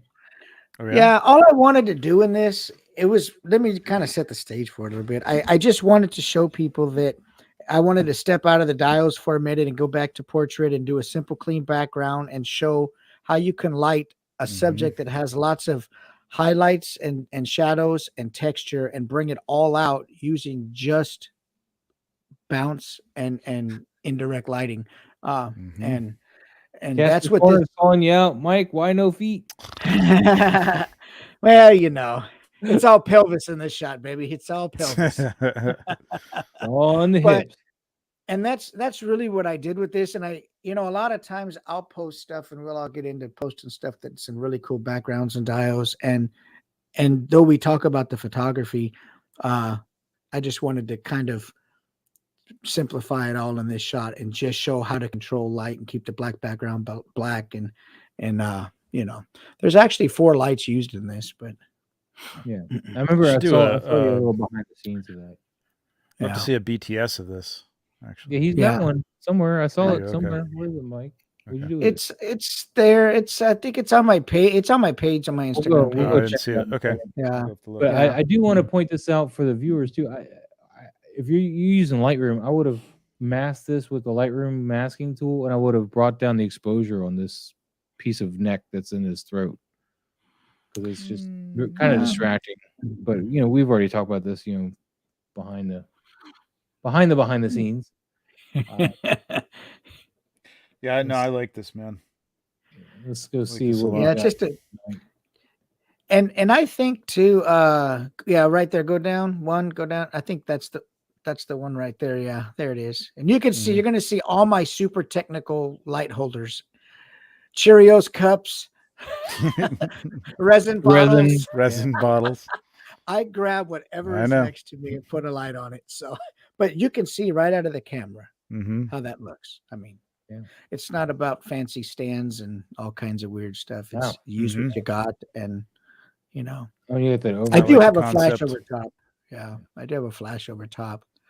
Nice Feathered stuff, lighting man. on the snoot. Nice stuff. Yeah, thanks. I like it. I need this guy. Yeah, Hey, they're great, man. Casper's riding his horse in the house. What's up with sure this is. guy? Look at him. Regulators, mount up. Ooh, that doesn't work right. That's It's fine. more of a Those, pony. those part 2 ones, man. The mouths, man. No thing. I can't do it. I think the first one is what had me at the best here. Oh, there you go. Little action. You like that one? All right, we can talk What about they that. holding on to? He needs You to can hold see on to his feet, something. Mike. So that's good. Yeah. But not the horses. You can see all the horses' feet. In fact, he's cutting. Oh my god, he cut off a. Is that considered cutting off a foot if it's a hoof? Cutting off a hoof. No. Yeah. Send it to the glue factory. Let's go to the first one here. This one's probably my favorite, although Mikey's not quite in focus here. His eyes are a little out of focus, so it's I don't know. as far as like story wise, I think this one kind of fits the best. Yeah. Personally. Yeah. Yeah. All right. No, don't let me stop you guys. See, Casper Steven, he says the first one's the one I always intend to show. So. Well, I mean, I think that... Go ahead. Okay. Go ahead. No, I'm not stopping you. I told you not There to you let me go. stop There you. you I'm go. not stopping you. There's not much depth in this. This is at least, you know, this is a real shot. Let me start with that. This is a real photograph. There's no compositing. Right. I appreciate that. Excuse me. Yes. There's not much depth in this shot with the lighting. The background is actually a bit hotter than the foreground, to the point that there's no detail in the wood back there. But that being said, you know, it's evenly lit in the front. I mean, so there's a lot of room to be able to change your lighting approach and create some depth to it. That's all you really need. Even a little darker, less light in the back and a little brighter in the front. Just adjust your, you know, quantity of light in the back, and that's going to create depth instantly, because it's going to be a little bit darker than the foreground, and that would help. Just something simple like that, you know. Yeah. Nice. Yeah, I mean, you're all over the place with styles, man. Which is fine. Playing with stuff, different stuff, see what you like is cool. You know, just I don't know. It's fine to play. I would think about angles with this, because obviously the horse is a little small for him. So you could probably cheat it and have, you know, rearing up and looking over the horse's shoulder with the horse very close. You know what I mean? Yeah. Think about things where you don't have to have a background. You know what I mean? You could just blur out the background. And I know you're using your phone, but you can do it with a phone. Again, tutorials on phones. You can learn how to really take some nice shots with bokeh and everything in the background, shallow stuff. You could do something with this. You know, I mean, these are fine. They're, you know, it's not really much to them. There's not really much of a story, or, you know, I would go back to some of the stuff you were doing before. What stuff? The stuff you kept telling him to leave. I'm confused. No. Earlier, we've seen 3 of his shots already today. Oh, okay. Like, and 3 of them were actually very good. You know what I mean? Like, so I give him credit for trying on all of these today, because you know. yes, but absolutely. that He's back not compositing. I'll give him that. He's not compositing, which is good, except for the one shot. The back of the room is too bright, though. There's too much light in there. I would have chosen like an overhead light source maybe in the back, so we would have cast some shadows from the woodwork here and thrown some shadows back on the back wall for you. Yeah, but if you're doing this and you're setting up the shot, think of a why. Why is this happening? Why is he on a horse in a house? He's on April's farm. This is in the barn. Okay, but I don't know that.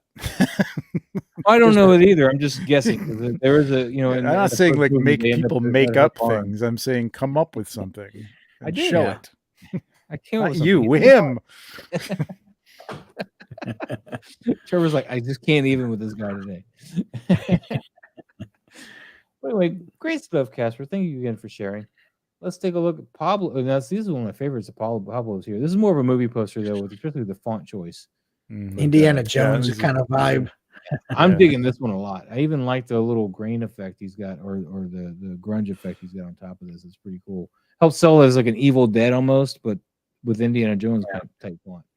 Yeah, so, it's good stuff, man. I think it's a good looking shot. I think the axe is a bit hot on the back on the left side of it, but that's all. Well, I think he's going for the overall lit photo. I mean, kind of like in the movies of that time, where they had that stuff. It was like a lot of even lighting in a lot of those films. I feel like watching some Indiana Jones. I feel like watching some Indiana Jones, man. Right? I might go watch that too when I get out of here. I ain't got nowhere to be tomorrow. Oh, look at this. Another one. Well, he's got 3 things here. Oh, okay. One without the stuff. All right. I actually, it's both pretty good. We're gonna move on though. Pablo, thanks for sharing this all. Let's have a safe drive, buddy. Have a safe drive. Drive carefully. Drive carefully. Let's see how much more we got here. Oh, I like that Ale does that where he's coming out of the frame a bit, but it is kind of getting like it came a little cartoony looking here. So maybe a little bit more work you can do on that. It's got a motion blur on it, right? Like I'm not really. Yeah, it shouldn't be any motion there. I saw this in the tags this week, and I liked it because I do like when stuff comes out of the frame. We used to do this a lot, like dirt bikes jumping half in and out of the frame and stuff like that. But I don't see the need for motion blur on that. I think it would have been better without the motion blur. Unless it's just, is there a motion blur or is it just out of focus? There's a blur. It looks like blur, right? Yeah. There's a blur here. Yeah. But take that out and put it again because this is cool, man. This is really cool. And also, I would try to bring the gun out too, like have that coming out of the frame too. No. Yeah. I mean, I don't know how long that's going to be. It's going to go for a while, probably. He's leading the gun and his arm through because I mean, this leave this cut off because it's still on the other side of the frame. He's not all or maybe. Yeah. I don't know. I don't know if you want to do too much. I was going to say maybe the top of the rocket too, but the actual picture, I mean, I like the colors on the picture too. The colors are great. I'm not a fan of the blur either. I think that's what's making it look kind of cartoony down here because that blur is not selling the hard lines you need to work on. It's a good blend with the colors of the background. Yeah, because you get this feathered look here on the edges. Yeah. And that's, well, look at the palm of his hand. You can see the color blur into his hand and change the color of the glove from black to the color of the armor there. So just definitely I think take the blur out of it and see where that leads us. But I really like your color choices. I think it works pretty good with the background choice you got here and the colors you did. I'm really happy about that. Yeah, really cool. 6 Scale Steve, though, he says, truth be told, I'm hesitant to post portrait or simple pose shots in this group. Story is always such a heavy theme, not a complaint. It pushes for better quality photos, just something I've noticed. No. I would say, like, no. If I'm looking at this, like, what's the story here? I don't know the story. This is just a nice portrait. It's kind of like, you can do a nice portrait. I mean, he's still... There's something here. I don't have to know exactly what's going on. But if you are going to set up a scene where 2 people are interacting or the person is doing something that's going, then you got to finish that and follow through. But a portrait is a portrait. I mean, you can tell a story with it or you can just have it be a portrait. So don't be afraid to post a portrait for sure. Yeah. Post them up. Nothing to fear here except for Boba Fett. Casper, man, was it just on a hot tin roof? What's going on here? 2 cats on a hot tin roof. That's America's hot ass right there. It's very, very hot right now. This is a very. I don't even think Captain America's totally sitting down on the ground. Yeah, I know. That's the other thing. I think he's it's too hot for him. He's got his cakes are hot. Very blown out here, sir. Just an observation, but it's very blown out with the whites here. I don't know if it's supposed to look that way for a hot day or what. Go ahead, Trevor. I'm sorry. All right, again, like back to the was it Mikey? I don't know who was. Was it Raph on the horse? I don't remember. Anyway, Raph. Turtle. Raph Oh on the no, horse. Mike on the horse. Sorry, Mike. It was Mikey on the horse. Okay. Like what is going on here? I mean, they're sitting here, but I don't know what they're sitting. It looks like they're sitting on the bottom of a boat or something. I'm not really like a having a human-sized moment. boat. They shared. They can have a moment. Well, to 6 scale Steve's A little point, chasing Amy through. story. I think that's where Trevor's going with it. Yeah. This is not, so this is the difference. This is not a portrait. This is, you're setting up two characters who are interacting. What are they doing? You know what I mean? You could be looking at each other, but there should be some reason that they're looking at each other, and there'd be a tension if they're like going to fight, or, a hand like this if they're just talking. You know what I mean? Like I'm just something waiting like for that "Turn Around, Bright Eyes" song to pick up. Well, if they're on a blanket and there was some food, at least it's like Spider-Man and Captain America having a picnic. You know what I mean? Like that would. But he's also ready to thwip at a moment's notice. Hey, no thwipping here, man. No thwipping here. Yeah, I see. Yeah, he's thwipping, right? Yeah, he's thwipping. Yeah, I see what he's saying. A question for Casper: is this the 20th anniversary cap? Because I've been trying to track him down for a good price. Because if that is, he's got some good posability, good head sculpts, good everything. So, anyway, tangent. Sorry. Yeah. No. But yeah, we're gonna move on. Where there is Casper, potential for Casper knows for what he's doing. story. Ian, man, Ian, dude, this I haven't is a seen great Ian in a while. What's that? Yeah, Ian. Yeah, Yeah. man. He tagged me in this earlier this week, and I was like, wow, this is a great use. I didn't realize there was so much green in it though, which kind of works though. Yeah. This is the Mezco Crow and the Mezco John Constantine. Both are great figures. Any thoughts on this, Trevor? Yeah, this is nice. This is good, really good composition. You're telling a great story here. I totally get what's happening. Even with the extreme sets background, again, the light is coming from the right direction to match the shadows on like the pictures in the back. So while in places it looks a little flat, it works. You see this here, the little crow on the TV. He comes with that crow. Remember how you? I know. I have it. Yeah. Thing or something. He comes with it. Yeah. Should have been a penguin on the telly though. And for anybody who knows Monty Python. Yeah, I like the louvered effect he's got coming from the windows. Very noir look to it. Very cool. Yeah. I don't love the grain. It doesn't not work, but that's a personal preference, and it's almost like too much. Yeah. It could have looked film-like, but it's almost overdone to a degree. But that is the only. Look at how the way that Constantine, is posed. Okay, I get it now. Yep, okay, I see. Yeah, no, I like it, man. I like it a lot. I dig it, but yeah, I agree with you too. The grain is like too large. It's just kind of, especially over here, you can see it's like huge amounts of grain, like really big grain. So it's a bit distracting. Little fog in this would have been nice too. I think there's a little bit up here, but I can't tell through the grain either. Yeah. Mike, any thoughts you want to add? Nothing you guys haven't said already. The grain is a bit large, and Constantine's pants. We got Andor over here, Cassian Andor. He's got a rifle, and I think he's got a Christmas tree behind him, but broke it out real good. Mm-hmm. We don't really have a focal point though. Like if we do, it's just like got a really softness, like kind of effect over everything. It's gonna get it's hard to tell what your focus is. The sharpest thing like it might have been his collar or something, like right on that plane. Maybe it was the hand. I don't know. I can't tell. It's hard to tell, but you want to try to, like, for a shot specifically like this, there's nothing else to focus on. So go for the eye, whatever one's closest. But yeah, it's not a bad shot. Not a bad shot. Just no. I would tighten the crop up and change the crop from his knee to maybe mid thigh. If you want to crop it that low, mid thigh. And tighten that crop up a little bit. Cut into from this side too. Move them over a little bit. What do you think? I mean, I know I like this like gold bokeh out stuff here. This ornament here, but it doesn't need to be there in that space. You can get back and kind of make it work with the crop you're doing just for the legs. So yeah. But good stuff, man. Good stuff. We're gonna move on though. Tom, man, look at this, man. He's got Stan Lee, Stan the Man. He's sitting next to Iron Man's Infinity Gauntlet. He's working on his Amazing Spider-Man number 50 cover. Is that the one where he's walking away? The first appearance of Kingpin there? Yeah, he's just ripping off Jack Kirby again. So. Just again, yeah. Good stuff. This is a nice composition, though. Let me see what we got here. Oh, take credit for it. Nice. Oh, yeah, nice.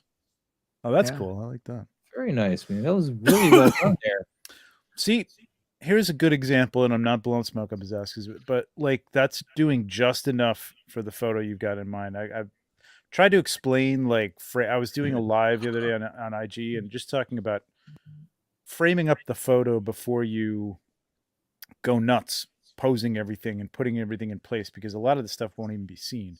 Not that it's wrong. Like, you can, maybe you want to move around the scene a little bit and play with it. I get it. But like, you can do that before you get everything in place and then feel like, well, I've got everything posed now. I've got to shoot it. You know what I mean? Like, just do what you need to do. This is enough to make that shot work. And there's nothing else there. There's a plant, you know, the shield back there. It's good.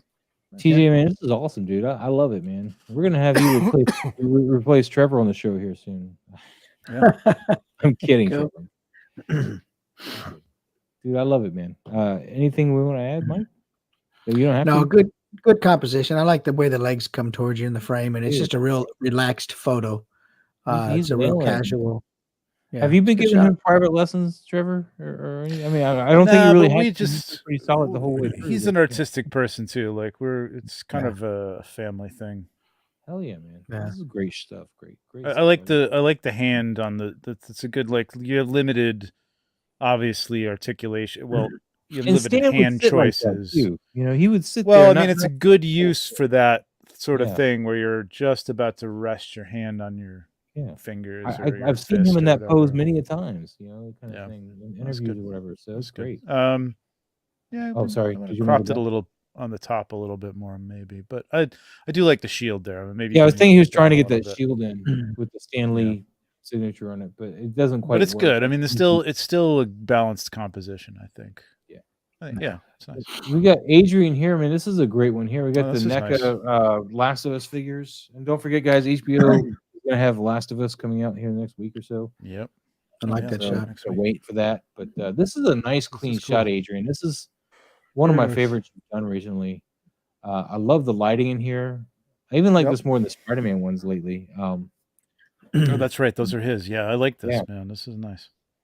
This warmer light that you like, I think, really works with these figures better than the red of Spider-Man, because with Spider-Man it kind of gets that red and blue. It doesn't quite go with creates a different.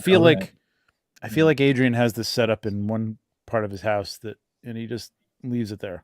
That's like it works for this. Maybe it's by a window and it's daylight. No, it's really nice. I mean, the light is. When I first saw this, I wanted to buy these figures. Like, wait, when do we have Last of Us figures? I want these.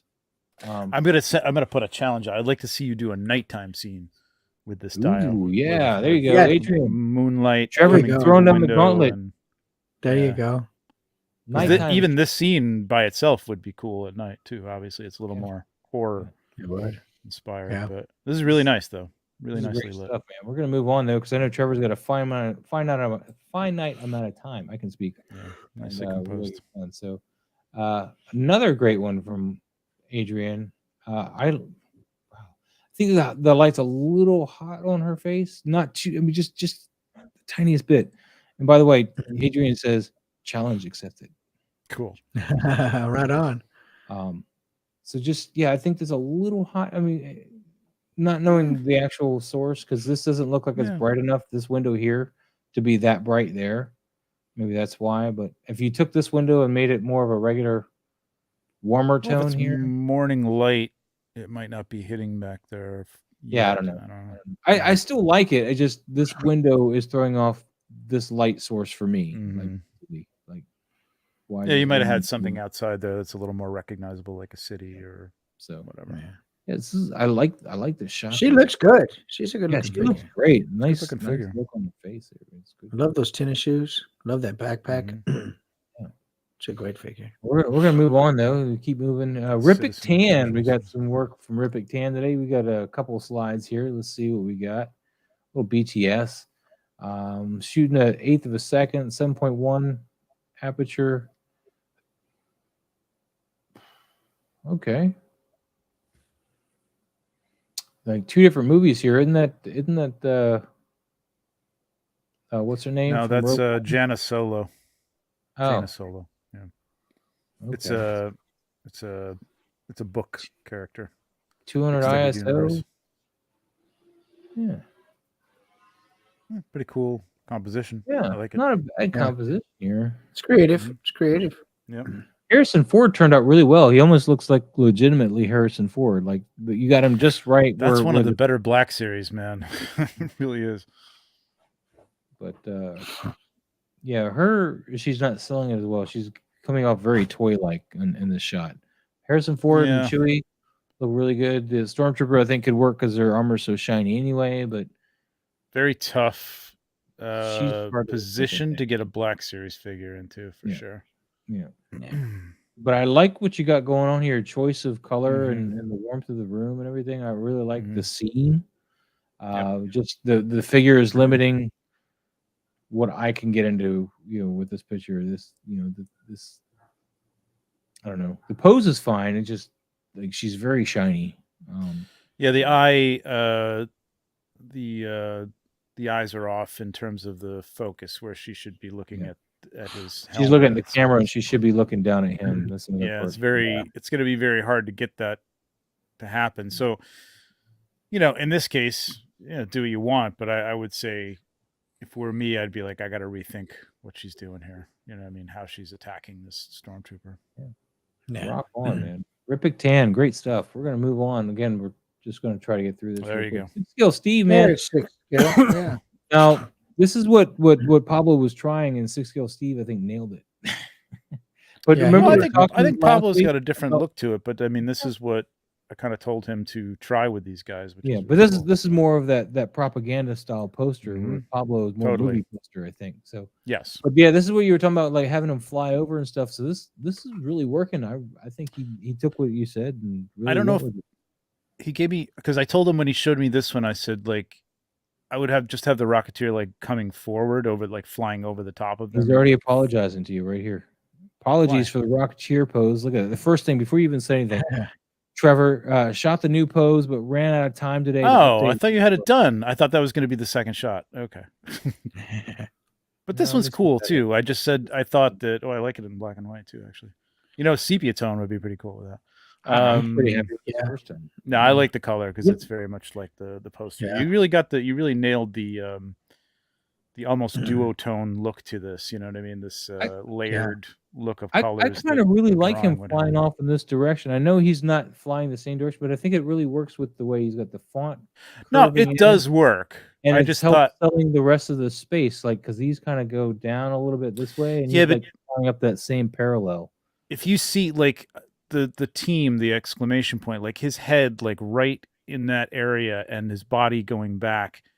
No, I'm not saying he did it, and it really works. And I knew it would look cool. And then they're all facing, like all those things were all about like those angle, taking that angle and drawing that angle, and everything follows that. The planes in the background, the people, the guns, everything was going in that one direction. And from that, horizon point in the back there or whatever. So it's cool.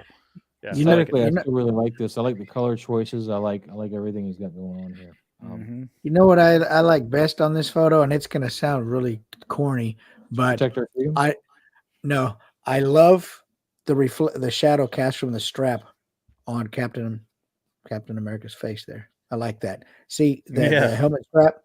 That strap, it shows a harshness because the shadow isn't that soft. It's still harsh enough to show some shape to it. So it gives it a harsh looking, sort of dated kind of shadow. Graphic. It's a graphic look. I really like that shadow.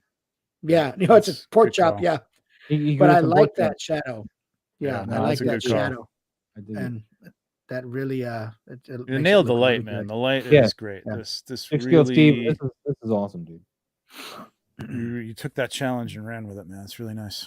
Hell Yep, yeah! I good can't stuff. wait to what Adrian does with the night stuff, man. This is how challenges that you put out go, man. This is gonna be awesome. There you go. Pablo again, man. I need this one. I don't have this figure yet. I like, dude. I like this composite with the. I mean, it's not a composite. Yeah, it's interesting. Can and dude, that's really nice. And I need some foot people, man. I need some people for my dudes to fight. Foot people. Foot people. That's what they're called. I need some feet. I need some feet. This is great stuff, Pablo. Great stuff. I wish you were here, That's buddy. a cool shot. Dude, Adrian, get some ET in the house, getting with Is he Tom burning Holland one? and Is he Min. burning one? Yeah, it looks He's like burning he's one, burning something. I believe he is. Finger or one or something. They don't look like Reese's Pieces to me. I like how the flowers are in the movie, are right here behind him. Like, hell with the flowers. I'm just gonna smoke. Yeah. I dig the scene here, man. But I can't wait to see the nighttime shot. It's funny. Yeah, this is cute. Let's see. Not sure what Ned's doing, but Casper went back and redid this one, and I think he nailed it now. I think this is great. Although I was looking on my phone and I didn't realize how blurry she got. Is this different than the other one? He brightened him brighter. up a bit and made the whole thing a little brighter, but she's a little blurrier. Which I don't know why we changed how blurry she was. We should have just lit her up because now, because a little lens flare in there would have showed that too, because the direction of the light pointing your lens upward toward that. There was the light. original, and I guess she might have been that blurry, but she was so dark you couldn't tell. Couldn't tell, yeah. Well, the light definitely helps. Yeah. I mean, he brightened it up, and he's not really looking at her, which is off-putting, but you might have to look at the ground. Maybe she's going to hit some spike. Who knows what the story is? Oh, you're always okay. No, I'm always he's just got to carry you around to explain the shot. Yeah, that's what it is. I'm like, what's going on in the shot? Here, talk to Maz. Maz will tell you exactly what's happening. Casper's theme music. Will tell you about my shot. Got one. Maz will tell you about man, like a predator, man. I gotta give. Does look better though. What happened? What the frack? What happened? Where did it go? What in the? Okay. It's doing that thing. All right, real quick. I like. Oh shoot, that's quicker than it was. Real quick. All right, I like this. It's like he's coming out of a cloak. He's bleeding. Oh dang it! It's real bright. Oh, and I like it. Oh dang it! And the chains are really cool in it. I'm sorry, man. Like a predator, it won't let me look at yours, but I like it. I like it a lot. Mr. Mom Collectibles. Did we go over this one or no? No, sorry. We watched this. It was a similar shot. Flex Friday. That's what it was. Yeah. So he shot this in the actual parking lot here. So this is like. Oh yeah. He had although another one that was better than this. Yeah, because the JCP was more prevalent. Maybe it's. Let me scooch down a little bit. Well, the angle was better because that looks like they're. Yeah. I mean, almost looks like they're composited on. Yeah, almost I've seen a better shot that Mr. Mom did. I know on Figure Felix Friday it was a little better composition of the shot. I don't have any other things to choose here. But yeah, you got a lot of plasticiness out of Doc Brown's face, which is a little concerning, and then of course the angle's a little off. I would like to gives it away. That line, yeah, the line gives it away a lot. But and in the other shot, you were able to read J.C. Penney, which you can't read here. So yeah, even without the line, you just get it's very hard to put these figures into a real life. So this is a situation where you'd build, and there's people to do. There was a guy. Oh God, what was his name? Doug. He does that force stuff. Table, exactly. Yeah, this is the technique, and you build a little simple parking lot. You know what I mean? Like it wouldn't take much to make it look like a parking lot, and then you place it, in front and get them at an angle so that the background sort of marries your quick dial or whatever. It's a cool technique. Yeah. Mr. Mom, that's not the same one that did the Gremlin one, right? Because they matched up the background. Yeah, I think so. Yeah, I think that was him. Mr. Mom? Yeah. Hold on. Yeah, that angle worked a lot better on that one. I don't know. I don't think it was Mr. Mom. We're clicking on you, Thought it Mr. was. Mom. I think it Ryan, was somebody else. Oh, was Wasn't it? that six? Oh, Didn't okay. six get no? Who did? Another one you talked about. Was Six Maybe Kill not. Steve, I guess not. Okay, maybe not. I thought it was Maybe Six Kill not. Steve that did that one, but Yeah, I could be wrong. somebody. Shoot. Maybe. But yeah. Yeah, 6 Kill Steve. He said those were his. Yeah. So, Mr. Mom, 6 Kill Steve, let's go pull up his real quick. It does look composited, though. I'm going to pull up 6 Kill Steve. Actually, where am I at? Search. You're on my page. I know. That's a good page. It's a really cool page, man. Some stuff is cool, but Oh, look at that. That's good looking stuff right there. Yeah. So right. No, there was another one. There was a better one. There was another one that, because of the side view, didn't really quite work, did it? Yeah, there was a better one. I didn't see this one. This is very good. Yeah, that was. So, Steve, was this actually in the parking lot? Hey, La Donde, how you doing? Is that right? Nice. La Donde? I don't know. Well, hi.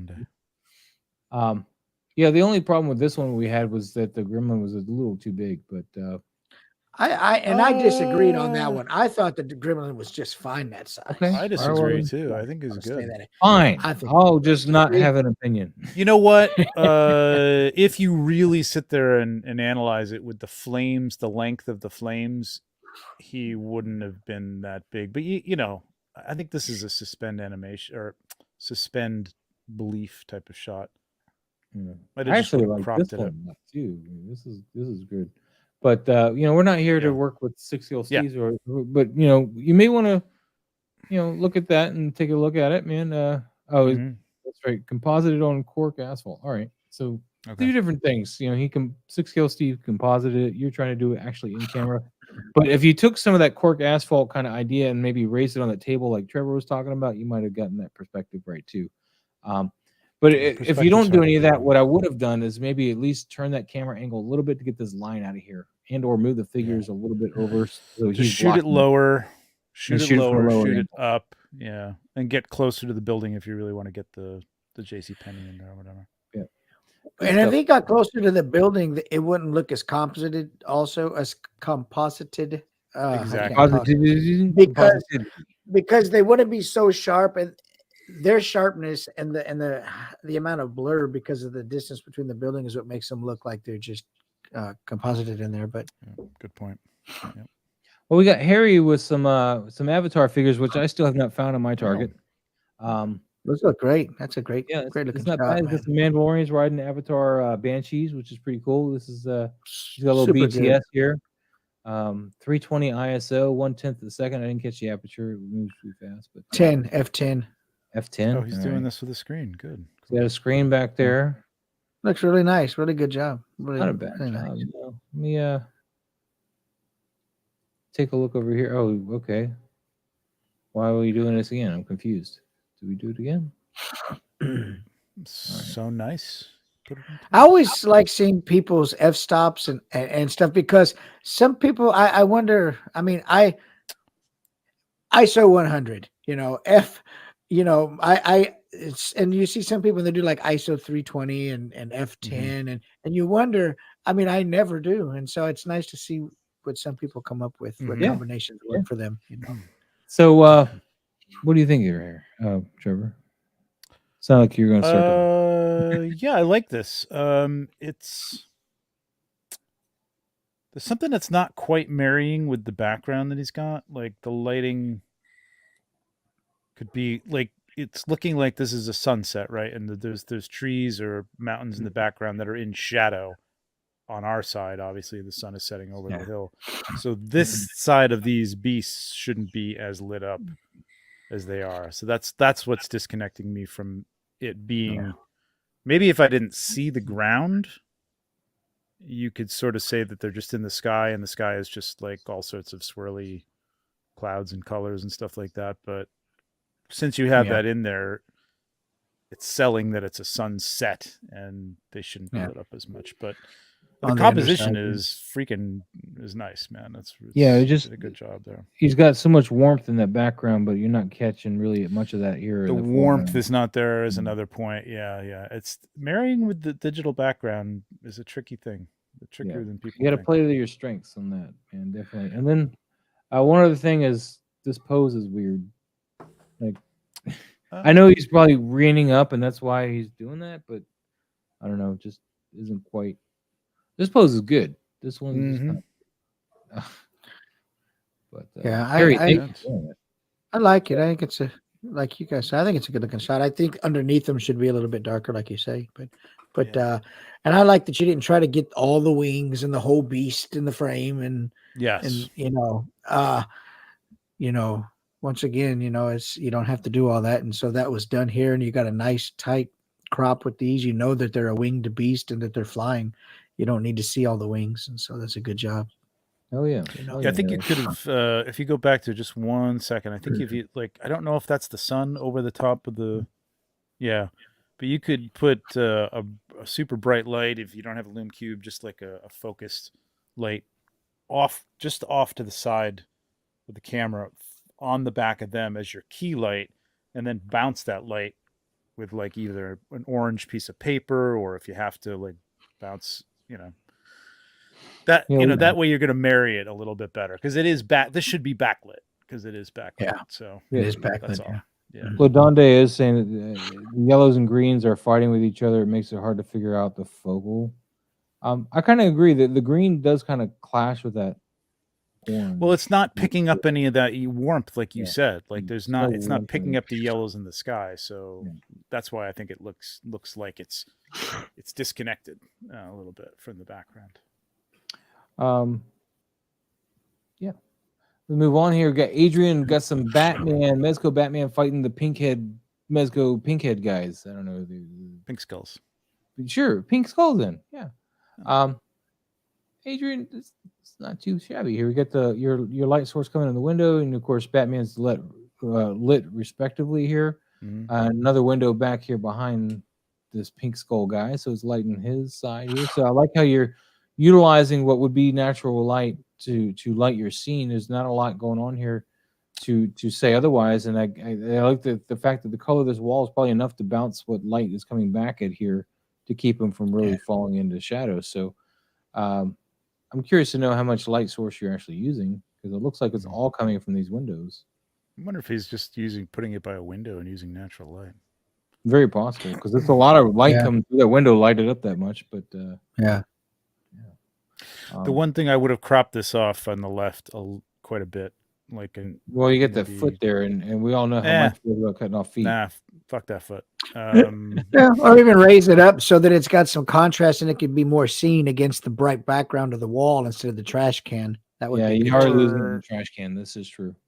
Yeah, or laying flat, because I'm not sure what he's doing with his foot up in the air. Really, it looks like he's kicking like an insect or something.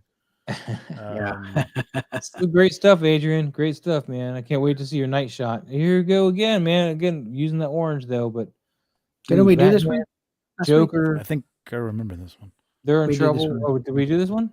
Yeah, we did. Hey, Maz, I got to run. Yeah. Okay. You wanna take apart my turtle shot, or yeah? I don't know why it never shows up. Oh, that's nice. I like that one. That was nice. We want to. We did that one. We did that one. Yeah. Okay. I'm taking your word for it. Shot, man. I like that shot. That was really nice. Yeah, let me pull up Trevor real quick. Why doesn't it show up here? I still don't understand this. It's the turtle shot here, right? Yeah. Dude, this is awesome. What are we gonna pull apart with this, man? I hit that like thingy. Looking for I don't know. What do you got here? Oh yeah, some BTS, man. Oh, look at that beautiful dial. What are you using for the ninjas, man? I need some good ninjas. Those are Fush ninjas. So I thought the coolest, my favorite part about this was that. So I really wanted the clock to be sort of the frame for Leo here. Yeah. But the clock, if you go to the BTS, it's a beautiful dial, but it's not translucent. It doesn't light up or anything like that. And I'm like, oh man, it'd be great if it lit up. So I just basically lit it up from the front. Yes. With a lume cube and a snoot just to hit just the clock face, and it worked pretty damn well. Yeah. It really does actually look like it's illuminated. I just got lucky with that. which is kind of cool. There's a lot going on. Like you can't really see. I'm doing a video for this, but there's also a wee light that's hanging off the roof. It's right behind the Loom Cube up there. You can just see a little bit of it because I wanted to get some illumination from the clock onto the back of them, as if the clock was really lit up. So that's what that does. What else? I got a soft box with blue on the top. What's got Can't the see. cinefoil around it? Is it that wee light that you're talking about? So that's the Loom Cube panel that's very low, like 5%, just giving a little bit of light, and I blocked it from hitting the ninja in the front, so you can see if you go back to the shot. Just keeps him kind of in the dark and doesn't make him pop, because again, like we say, tell everybody, like, point of contrast should be somewhere in your main subject, so you don't want to have something that's pulling your eye away. And he was getting a little bright. Well, Ladonde likes the framing of the shot. So. Thank you. Yeah, that was the key to this one. Like, that was pretty much what I focused on for the most part. This figure, man, I'm so glad I bought multiples of him. Dude, man. it's so good. It's so good. Such a great figure for these little guys. Mike won't know because he is a turtle. He doesn't do turtles. You know what I like? There's a few things. I'll say no. What I like about this is, first of all, every opponent's face is visible. His elbow. The turtle's elbow is not too high in the back to where you can see the ninja in the back. You've got the camera left. You can see both of those ninjas' faces. Can you bring it back, Maz? I'm trying to. I don't remember my own shot. Yeah, I'm actually on your page.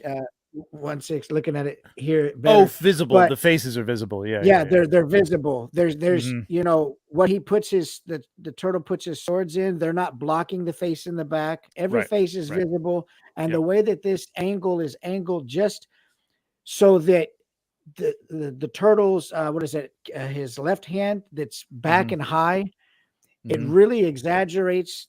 That angle really exaggerates that, and I get the feel with his face, his facial expression, and his hand being that high mixed with the angle being the right angle, that I get the sense that this shit's about to get real with him, that I really feel that pose, and I really feel his mood in that. All those things combined make that mood really, really shine through in that. Yeah. This is interesting because, like, it's also a hard thing to explain, and I'm not trying to say like, but I don't know if you do this, but like when I'm in the shot at some point, like I'm like almost like, I'm not doing the pose necessarily unless I want to try and figure it out or whatever, but you're feeling it. Like you're feeling it like, no, like that shoulder isn't enough. It should be up because he's like really leaning into it. You know what I mean? Like with any shot like that. So another good piece of advice, just like think of it as like they're about to move. You know what I mean? So if you're happy with this, what would make it better? Well, this would make it better. You know what I mean? Just like think about the movement in it. Yeah, it's going to take place. But yeah, keeping the faces of the ninjas was a conscious thing, because that guy in the back, top left, was almost getting cut off, and then it just doesn't. Again, you can't make out what that is. What's the point? You know what I mean? So exactly why I have him there. And so no, that whole thing, it all works great. That soft light on that warm glowing clock, man, I wish I could be right there in that scene and just feel that, because it's I like that. It's a lot of mood in that shot. And great job. Cool. Great job. Yeah.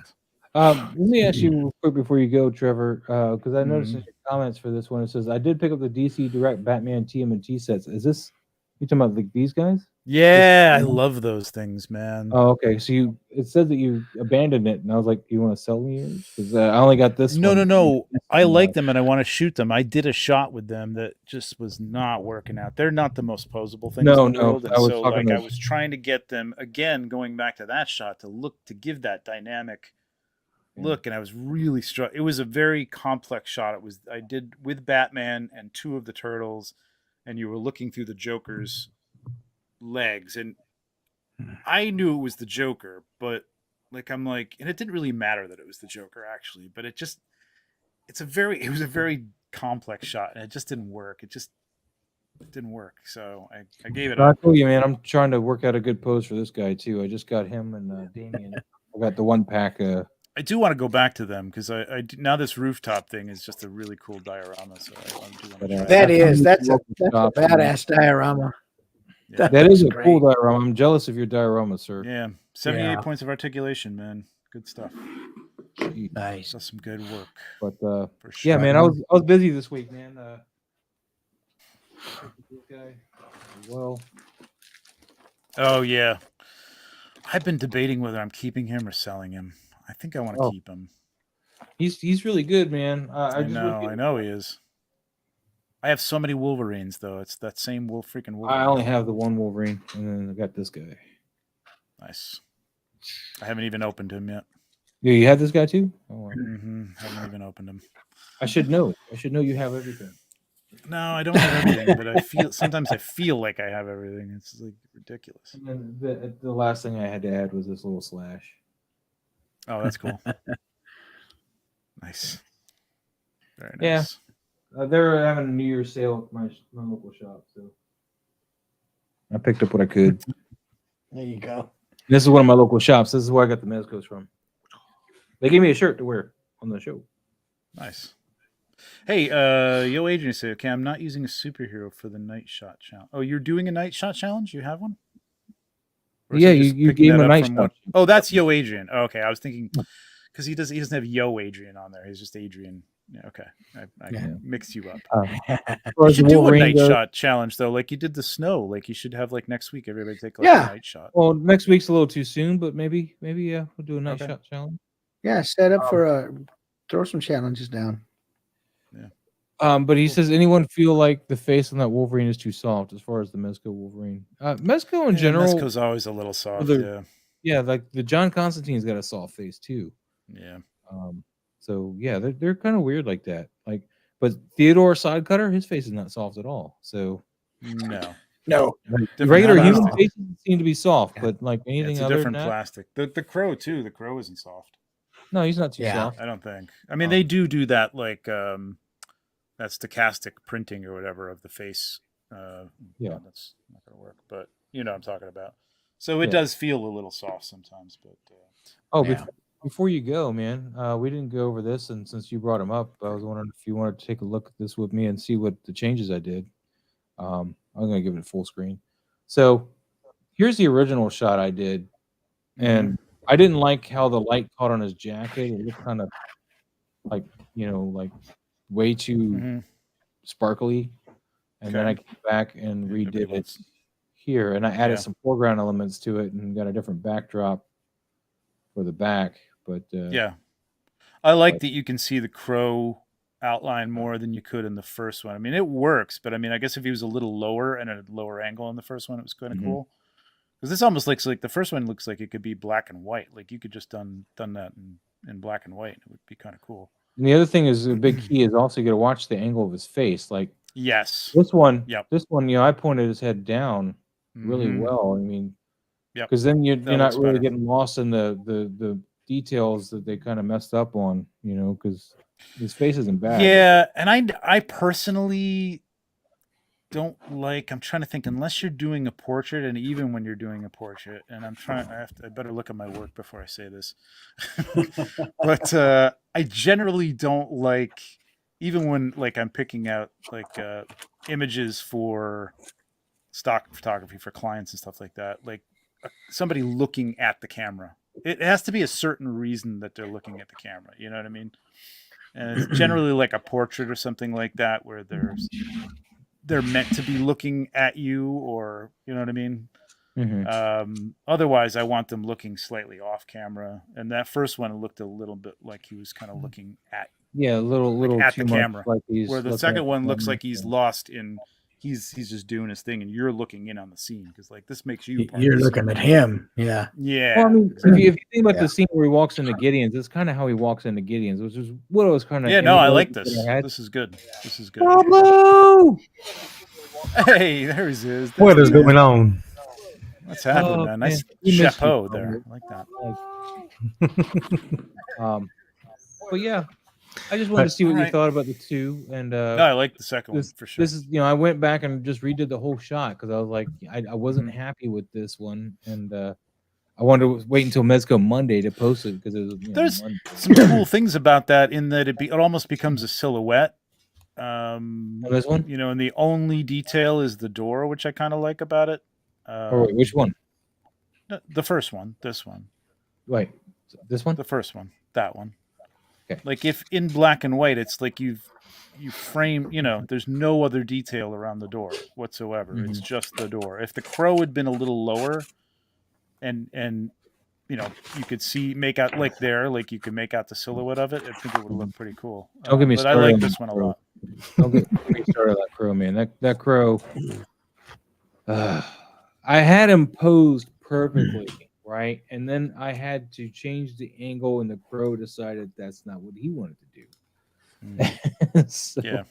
Then it became like a 20-minute chore of trying to get the crow back where I wanted him. Like, I want you coming in over the shoulder, not over his head, not over his other shoulder, but over that shoulder. I had that with the bats for the Nosferatu shot I did. They were a pain in the bats, so the equipment they give you to hang those is for the birds. Like, they don't stay in there at all. But at least with the crow, they kind of stay on it, which is nice. They got that rubber stopper piece that helps them stay on. Yeah. It, whereas the bats don't. So yeah. But anyway, I just wanted to get your thoughts on that real quick. Yeah, I like it, man. It's nice. Very nice. I'm glad I added the Very box. nice. I think it helped sell the whole thing. I think it's interesting. Yeah, I think it's definitely adds some interest. But anyway, you said you got to go, so I do. Hi, Pablo. Bye, Pablo. Hi, Trevor. Have a great night, Trevor. Thank you so much Sorry, for popping in here, man. I appreciate it. And guys, don't forget, Yeah. we're in talks with Mr. Lee to get him here. We're looking at Talks. February. He doesn't That's awesome. actually have a camera to do film yet, but he's talking about doing all that stuff so he can get on here with us. So we're going to work it out, though. It will be a special time, a special day. It won't be a normal day or time for us, so we'll have to try to really coordinate between whoever wants to be here for that as well. Because his time zone is... He's in Asia somewhere, like either Hong Kong or Japan or something. He's 12 to 13 hours ahead. Yeah, I couldn't remember exactly what his time frame was, but yeah. So it'll be tricky, but he is interested in coming in here. So That's awesome. I'm glad that he I reached told him back. we had a really big fan on the show. Mike. You know me. But, Oh man. we will be having that in February sometime, so be sure to check that out. Trevor, you got anything going on this week that you want to mention before you go? No, thank God. we did Thank you. Legion's Lounge on Monday, and we're not doing 1/6-pack on this Friday, but next Friday. So yeah, I got the rest of the week off, which is good. As always, I still have. Well, not as always. Hopefully, in another week, I'll be out of these. There's only about 25. These are awesome, Nice. dude. I don't know. And you can start them. Like I already put it up on the wall. Yeah, I have mine up already too. I didn't want to seen people mark put 'em mine, up, man. and it's I'm leaving it January. down. Oh, you froze. Oh, I froze. Oh, you unfroze. Yeah, you did. Yeah, now you go. There, you're better you now. froze right as you went to open it. You're like, Well, it's very cold shot. Yeah, that's what it is. feel the shot. burn. I need to get my hands on that figure. I'm trying to snag one. Oh, her? Yeah. Mhm. I'll look. I don't think I have a second one, but if I do, I'll let you know. Yeah, let me know. Yes, because Cool. yeah, she's a gorgeous one. Yeah, a lot of people slept on Unfortunately- her, man. Yeah, I know. I heard, and I was like, man, if I knew about it, I would have picked up a few. But it's unfortunate that Quake Collectibles in Chicago, Mhm. he has a few, but he doesn't sell online or ship. So I was like, really? It was like, come on. I think 796 Studios lives in Chicago. Perhaps he can Oh, I may have to hit him up and see. make a trip for you. I'm 'Cause not I going to put him know- out there for you, but Yeah, no. I'll he's a nice message guy. him. If he's around there, maybe we will. All right, guys. right. See you See you, next Trevor. week. Later. have a great night. Thank you, Have a Trevor. good night, guys. Trevor. See ya. All right. And with that, guys, we're going to get out of here and hang out, and whatever, that kind of thing. Pablo, thank you for being here. I really appreciate it. Thanks for all your input. You made it. I did catch some of it here and there, and I actually managed to catch when you guys were talking about my brute. Oh yeah, And I was like, oh, these guys are tearing my brute apart. Which one was the and brute? I can't even comment. The one that has enlist on the bottom. Oh. And I then like the picture, but yeah, I agree with the enlist was. I wanted to message. I was going to message on there, but I was like, I didn't want to put on there and then give you guys hopes that I was going to log on or get on. But I am working on a movie poster actually. Sweet. So I think that's more the route you should be going because I think with the Rocketeer one that the 1/6 scale Steve. Yeah, that he did. I think he was nailing more of that propaganda. Yeah, he did an awesome job with that 40s, 50s movie poster look, and he was hitting more of that propaganda look. So yeah, I'm currently working on the poster layout. It's a composite. I'm taking the photos that I need for it right now. So I'm hoping I'll have it for next Tuesday's show.